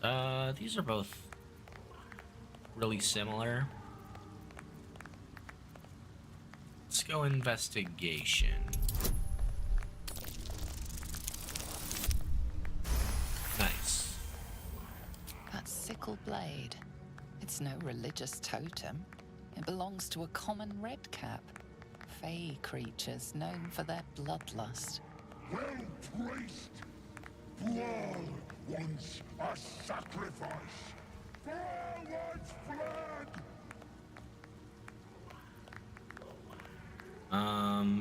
Persuasion.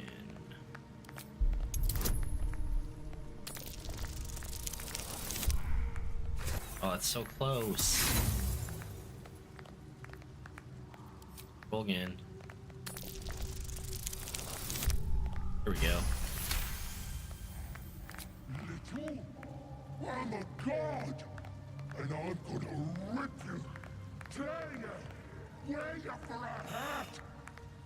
In the outburst of emotion, you feel the divine presence falter, then revert to its basic, cruel nature.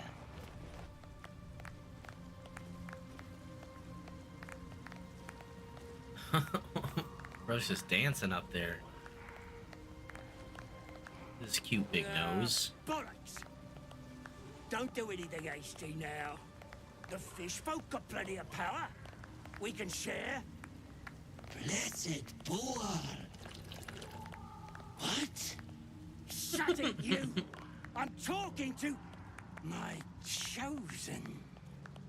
Chosen got power. You want power, don't ya?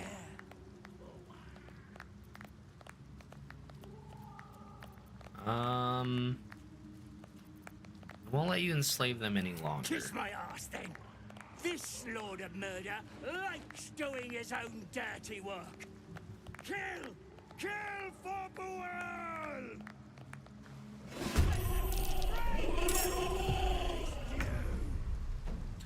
What happens if we take him out first? Or at least try to. You're picking the wrong fight, friend. That's a miss.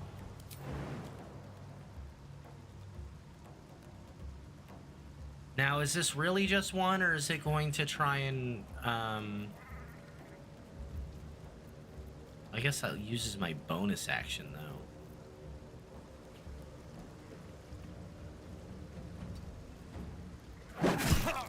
Ouch. No holding back. Will just Eldritch Blast.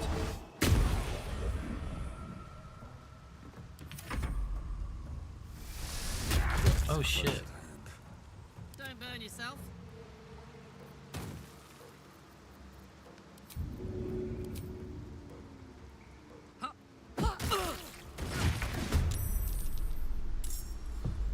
Why did I just take 17? What the fuck? What the fuck just happened? Please, help. Mistra Rill. Bye forever, pal. Death is but a word away. Does whole person work on him? No. What to do then? Scorching Ray?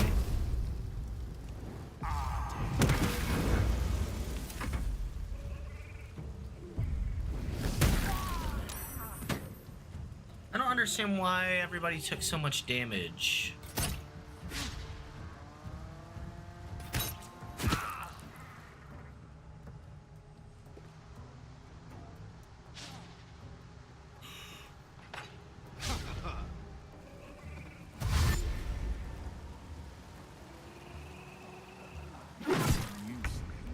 Damn.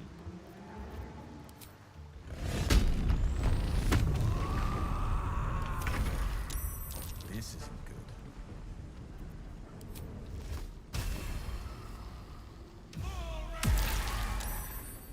Some healing for a wizard in need.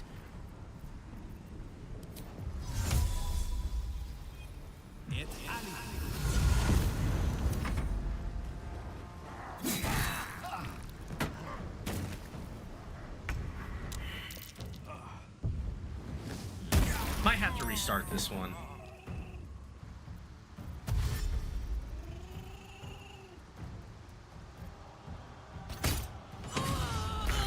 Yeah, let's go ahead. Let's go ahead. It means I'm gonna have to try and do all the checks again now.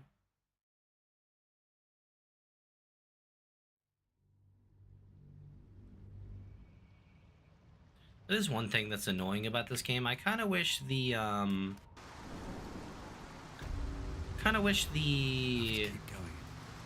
rolls were like seed based or fixed some way.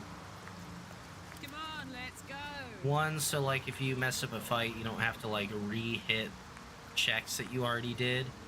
And two, so you can't just like Saddle up. sit there and reload, like cheese a check by reloading it, right? No time to rest. Another step forward. I have something to ask. How Avoid these beings. you? Our Lord of Murder demands sacrifice. You will be an offering for the great god Boal. Okay. That's sick. Well placed. Boal wants a sacrifice. Nice. In the outburst. Don't do... Shut it, you! I'm talking, kiss my ass! Kill!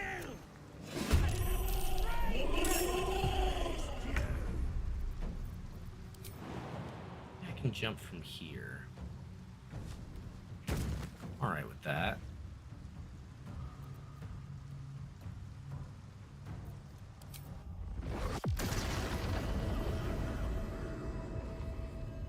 Ooh, maybe that would have even been better from the start.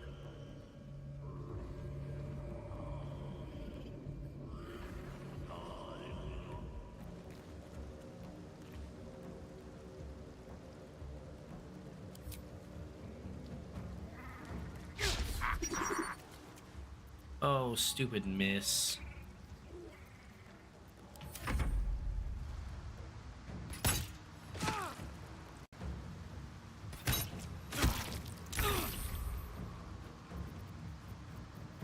Alright, Giant's Rage.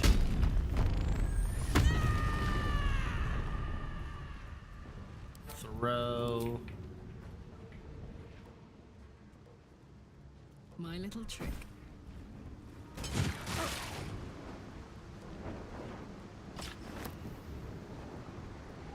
Huh. What the hell was that? This is my time. Will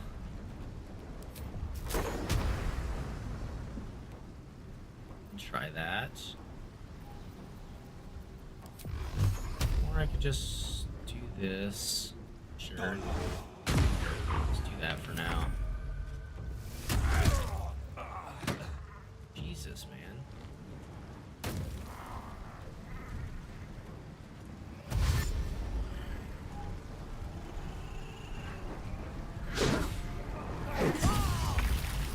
Jesus. Weave, save me.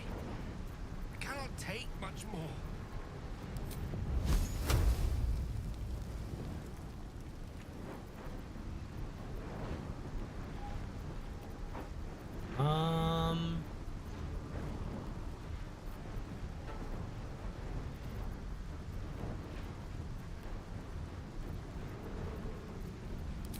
Might just be a grease here? I don't really know.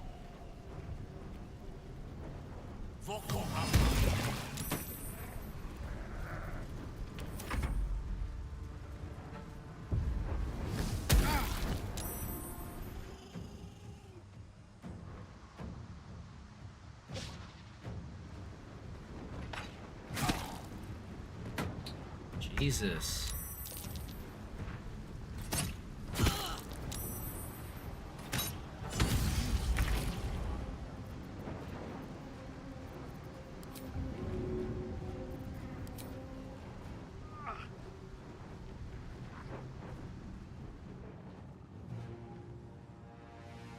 Why does it want me to go the fuck way down there? What the hell?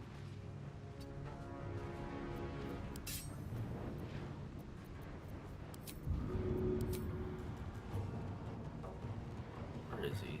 This one.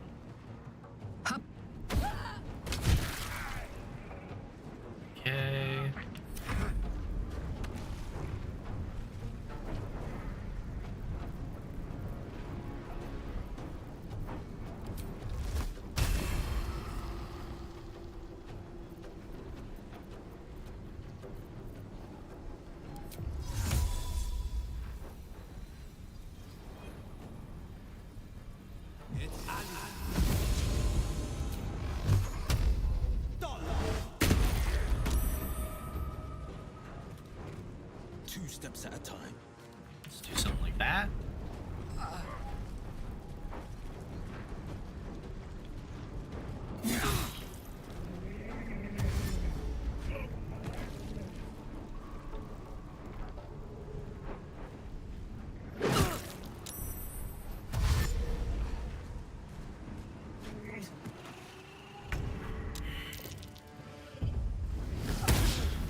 Oh, nice miss. Pretty much any hit kills Will here, yeah.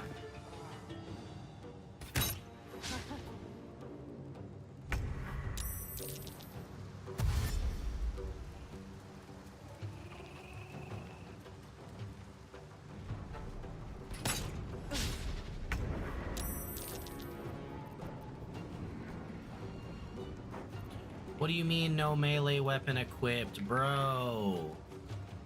Why is my fucking pike down there? That shit is so annoying, dude.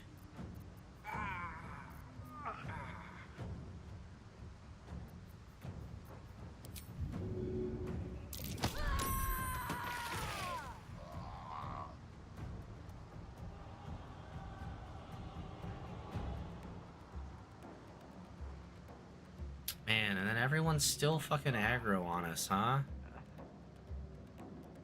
Alright, that means this fight's probably not gonna work at the moment. It's so annoying, dude.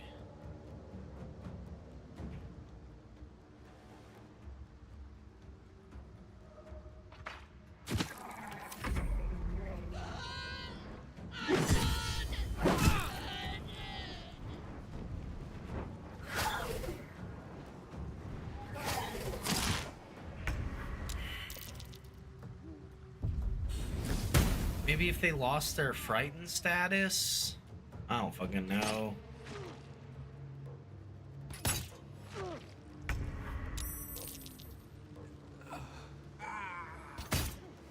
Just see how this plays out a second. Probably gonna have to come back to this fight later.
See, they lost frightened status, right?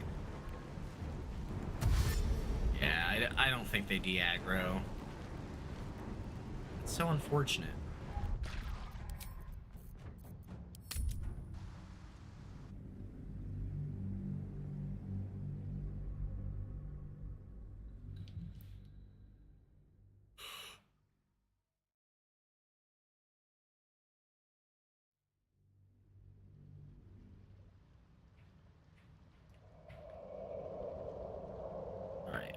Where the hell are we? We're all grouped up.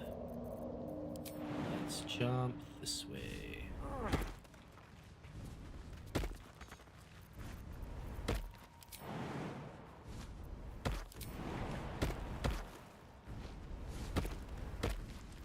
Can't slow down. Lost in thought.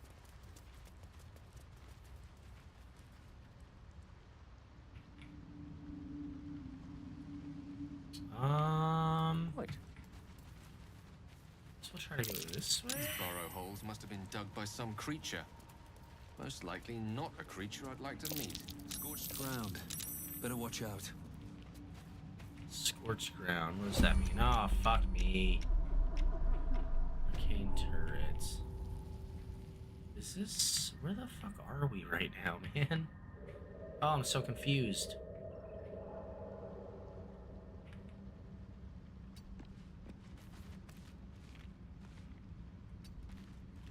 I have a lot on my mind and, well, in it.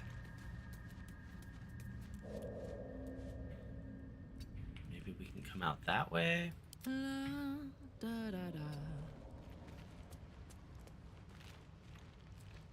Lovely day, this. For now. Never a dull moment. We can probably come out of turn-based mode here.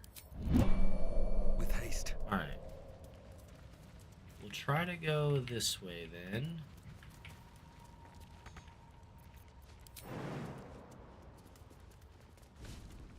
The camp looks abandoned. Decrepit village. Okay, I know where this is. I know where this is.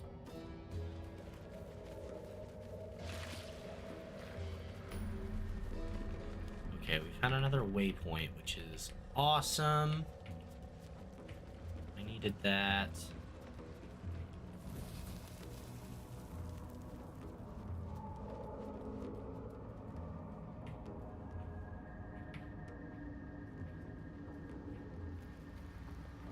We should be really close to the Myconid colony now.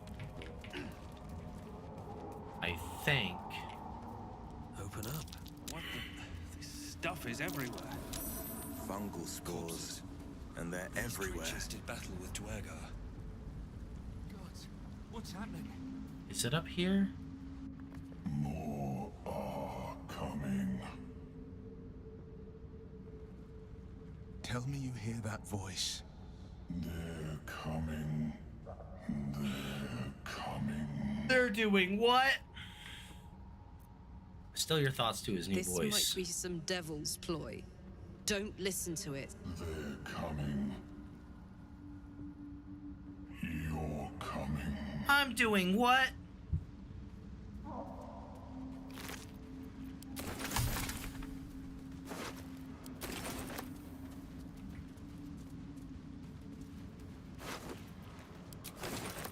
Gale, can you take care of these bombs up here for me, please? Spell a day.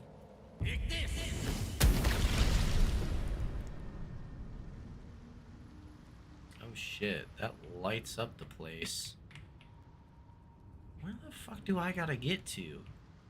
Oh, it doesn't light it up for that long. May it please, Mistra.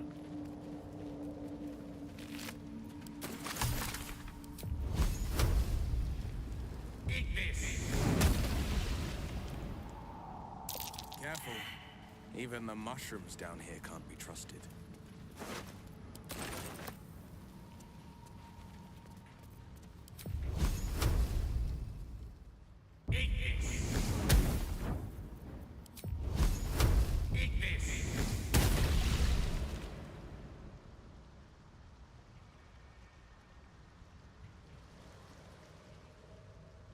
These guys enemies? I'm so fucking confused. Let's hit a save.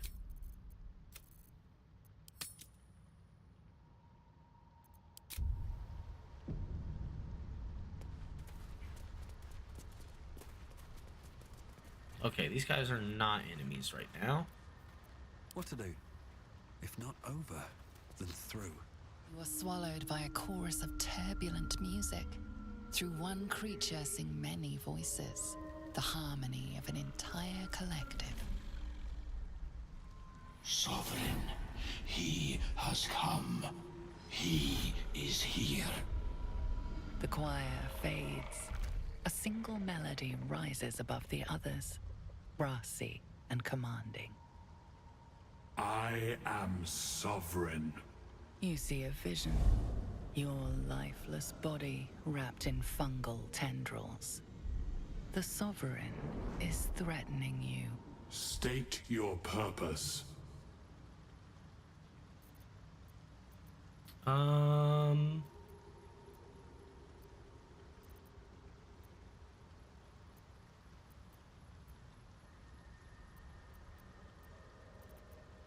let's tell the truth. Fungal roots weave through your mind, seeking your true intent. Then the sovereign drones a new melody, cautious but welcoming. I can mend neither skin nor spirit, but we still might commune. Descend to me. Let us speak in flesh. The persistent music coaxes you forward. The sovereign expects you.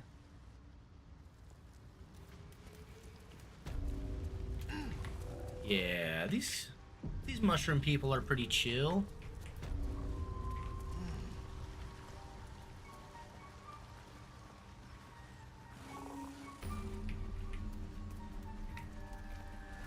Let's see, I think we want to go up this way, if I'm not mistaken. I should speak up. Don't. Her condition is familiar. Poison, derived from a wild weed common to the Underdark. She'll need an antidote soon, most likely held by the poisoner.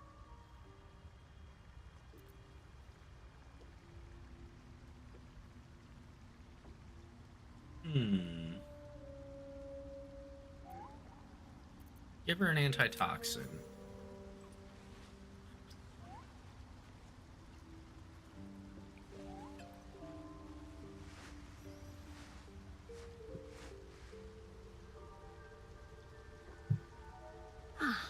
Gods! Whatever that is, I needed it. Why are you helping me? How could I pass by? You were in pain. No arguments there. Felt like a hook horror was sorting through my guts. But that cure did the trick. Quick, sharp too. I thank you for your help, but I gotta get moving. Oh, Carl's garters. Oh, I don't have time for this. My kin need me. Take it easy. Tell me what I can do. Seems you're the helping kind. All right. I need you to rescue my kin. Not charity, mind. We can pay. We're Iron Hand Clan. Best artificers in Baldur's Gate. We were on an expedition down here when the Dwergar snatched us up. I got away, but not the others.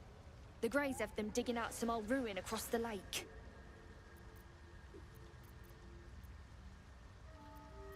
Alright. I'll free your people Thank if I you. can. Only wish I could go with you. But here.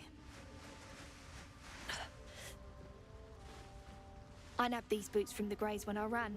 I'll feel better knowing you're using them to kick some Dwergar ass.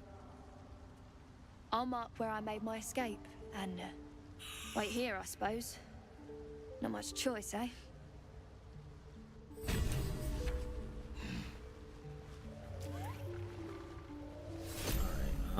I think I want to talk to this guy. What is the Sovereign's thick fingers stroke the corpse at its feet. A droning melody greets you as the creature turns its gaze to you. Flesh talker. I show you a memory. Watch and listen. A violent vision grips you. Dwergar, dark dwarves chopping myconid remains. They broke our peace. They killed our young. The Sovereign's song slows to the pace of a dirge. It is still in mourning. We laid waste to many, but intruders remain. Lakeward. The Sovereign's song halts as it measures your worth. I sense your resolve. You will find Dwergar invaders near Lake's Edge. Cleanse the rot. Destroy them. So that place that we just walked Dwergar through, invaders, huh? they want us to, I'd like to hear their side of the story first, but all right. they want us to get rid of all those people. Why do they Deep attack? purples swirl into familiar shapes. Gnomes in mining gear, chased by Dwergar. The Dwergar seek a gnome. It is a guest.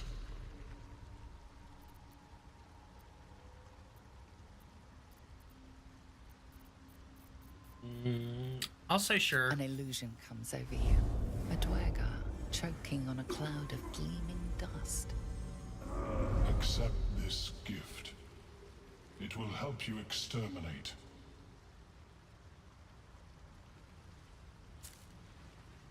The Sovereign gifts you one more vision.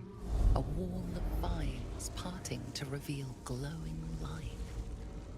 Riches of magic and mind.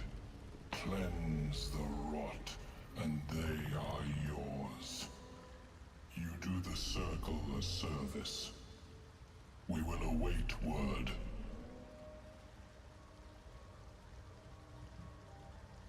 Admirable. The Sovereign says nothing, but you hear appreciation in its song.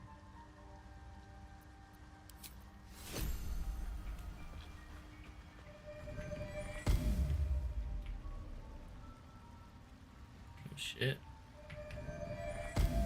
I've never seen him make those little dudes before.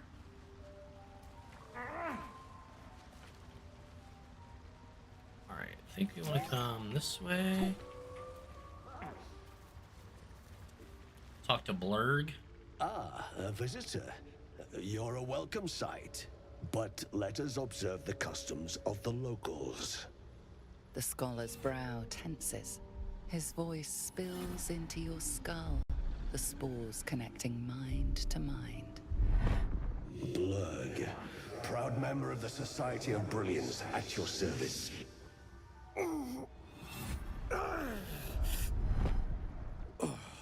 Or perhaps not.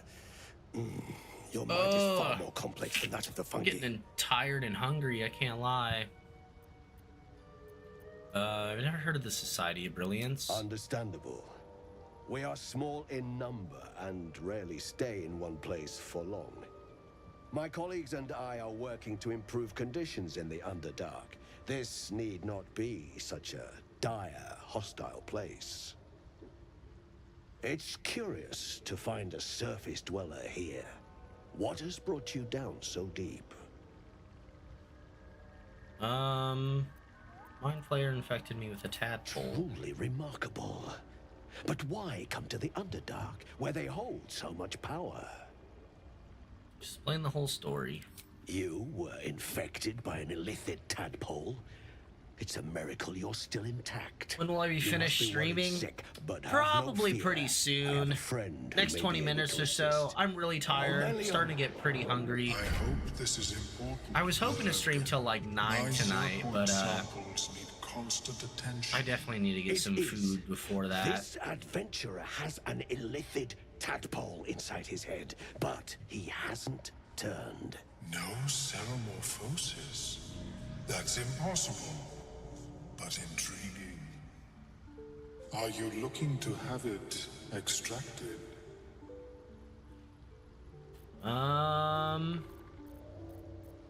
Yeah. Open your mind to me. Let us see what lurks within. Relax and let it search your mind. I also need to catch up on like a little bit of schoolwork As the Meloam's mind today. pulses yours, the tadpole pulses with power. It feels 10 times its size. Alive, awake, almost smug. This is most unusual. The incubation period should be complete, as should your transformation. But the larva is infused with strange magic. It appears to be in some form of stasis. Can you extract it? No. It appears to be shielded from physical and magical influence. His yellow-ass even eyes. Without the shield, the extraction would involve severe cranial trauma. It doesn't sound It is ideal. not ideal. The process would surely kill you. But not to worry. Should you transform, I will happily perform a new examination. Tell me about the strange Mind Flayer ship. A Nautiloid? Fascinating. I have never set foot on one myself. They were our warships during the greatest eras of the Illithid Empire. We ruled the entire astral Dude, this plane mind from flayer their is so depths. nice, I swear. The design was lost when the Gith rebelled and ended our dominion. Thanks for the info. But I have an idea. Oh, perhaps I should start taking notes. There may be a way to bypass. Hoping Mom gets some food, but don't know if she will. There are many alchemical substances. Oh, what are you hoping she gets you? The mind. What kind of alchemy are we talking about? A tincture distilled from a collection of rare mushrooms. They have subtle psionic influence. I have no idea what I'm gonna make. I would require a fresh tongue of madness and Timisk spores. I got this spicy barbecue sauce from the hot sauce store the other day, and I really want to. I really want to have it with something, but I don't know what. Confusion in those that approach them. The tongue is self-explanatory. Where do I find these mushrooms? The Underdark, of course, although they are quite rare. Chick-fil-A or KFC, whatever's in North Vernon. Perilous. There's not a Chick-fil-A in North I Vernon, imagine is there? Lenore would have them in her possession. She served Mistra as a cleric. Where does Lenore live? The southwest when I last saw her, although her tower does have a tendency to move. Alright, come back when I find the May your mushrooms. travels be safe and swift.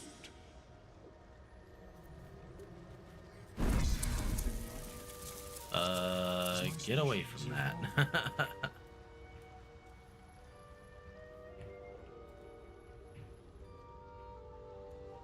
Wait, which way did I come up here?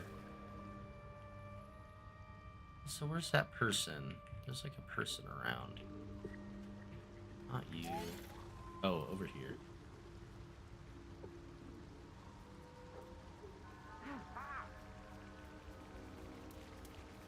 Seems the shrooms are letting in more people every day. You see a fella on his own on your way in. Dwarf. Balin's his name. Didn't see him. Haven't seen Right. him. Never mind. Need help finding Knock him? yourself out. But don't come begging for coin if you find him. You try to ransom him to me, you'll find yourself skint and stuck with a fat old lout. Noted. What's he look like? Bald, blue tunic, dumb as a stick. Show me your wares. What you got? Generic. Weapon attacks also deal 2 acid damage. That's pretty good. And a bunch of other generic armor. Amulet of Restoration's also pretty decent. Okay, let's sell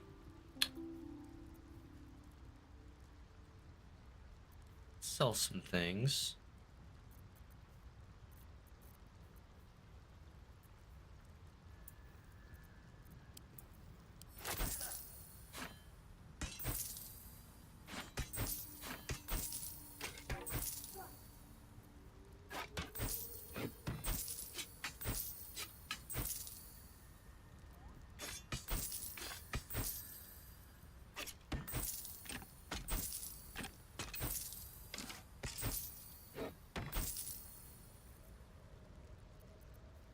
Just popped up. Mom said she didn't think so. Yeah, I'm pretty sure there's not one in North Vernon. There's one in Columbus.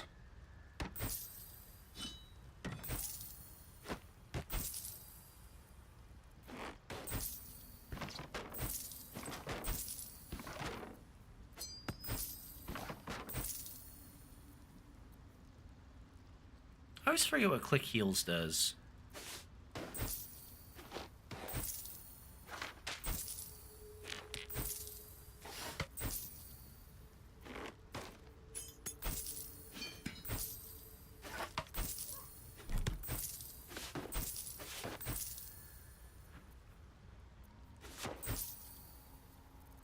All right, do we want to buy this ring and this amulet?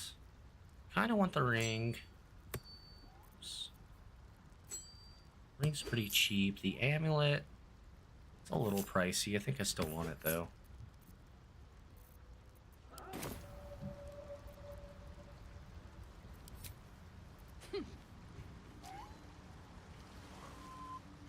Fleshwalker, tongue talker. Far you've come. Reach into memory. Tell me of home.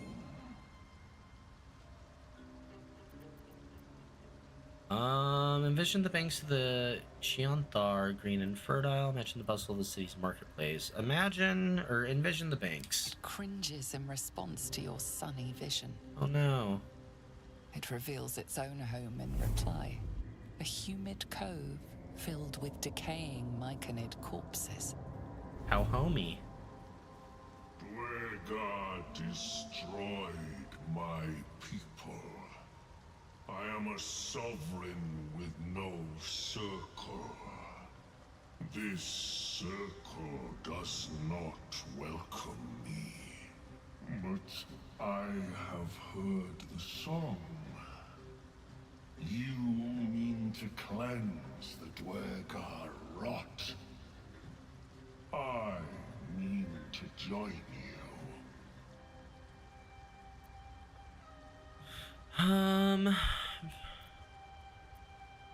Are you sure it's gonna be dangerous? I am the danger. Okay, Walter White. I am the cure. They erased my people. I will erase theirs. Very well, you may join me. Remain in the Underdark, and I will follow. We cleanse the rot together. This guy is very helpful. And I think we can tell him to stay here if we need to. It is time. Yeah, we can dismiss him. We won't do that yet.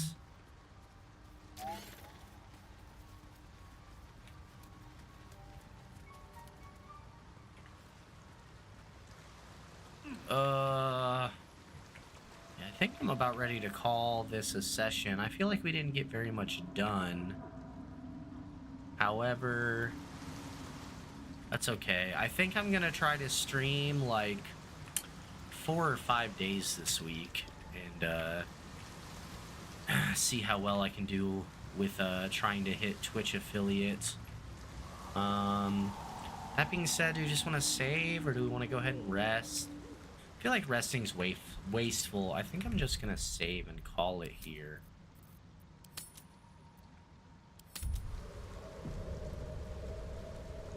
Stream folks, thanks so much for chatting. It was such a great stream today. Everyone was so active and nice, and we got to chat about philosophy some, which is one of my favorite things to do. Speaking of which, I think I'm gonna raid Kelly if he is live. He does also philosophy content. He does more like competitive first-person shooters, but he is super knowledgeable about philosophy. Ask him a philosophy question, and he will surely answer. Let's see, is he live? He is live. So let's raid Kelly. I'm probably gonna be back tomorrow. Thanks for anyone that lurked, chatted, followed, or asked any questions. I appreciate y'all so much. You guys are helping me get my follower count to where I need to, a Twitch affiliate. Exclamation point Discord if you want to join our Discord server.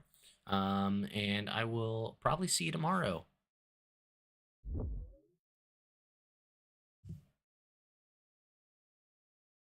Philosophy is. It is pretty whack. It shares some semblance to what Falcon's thinking, but I think there are some logical errors.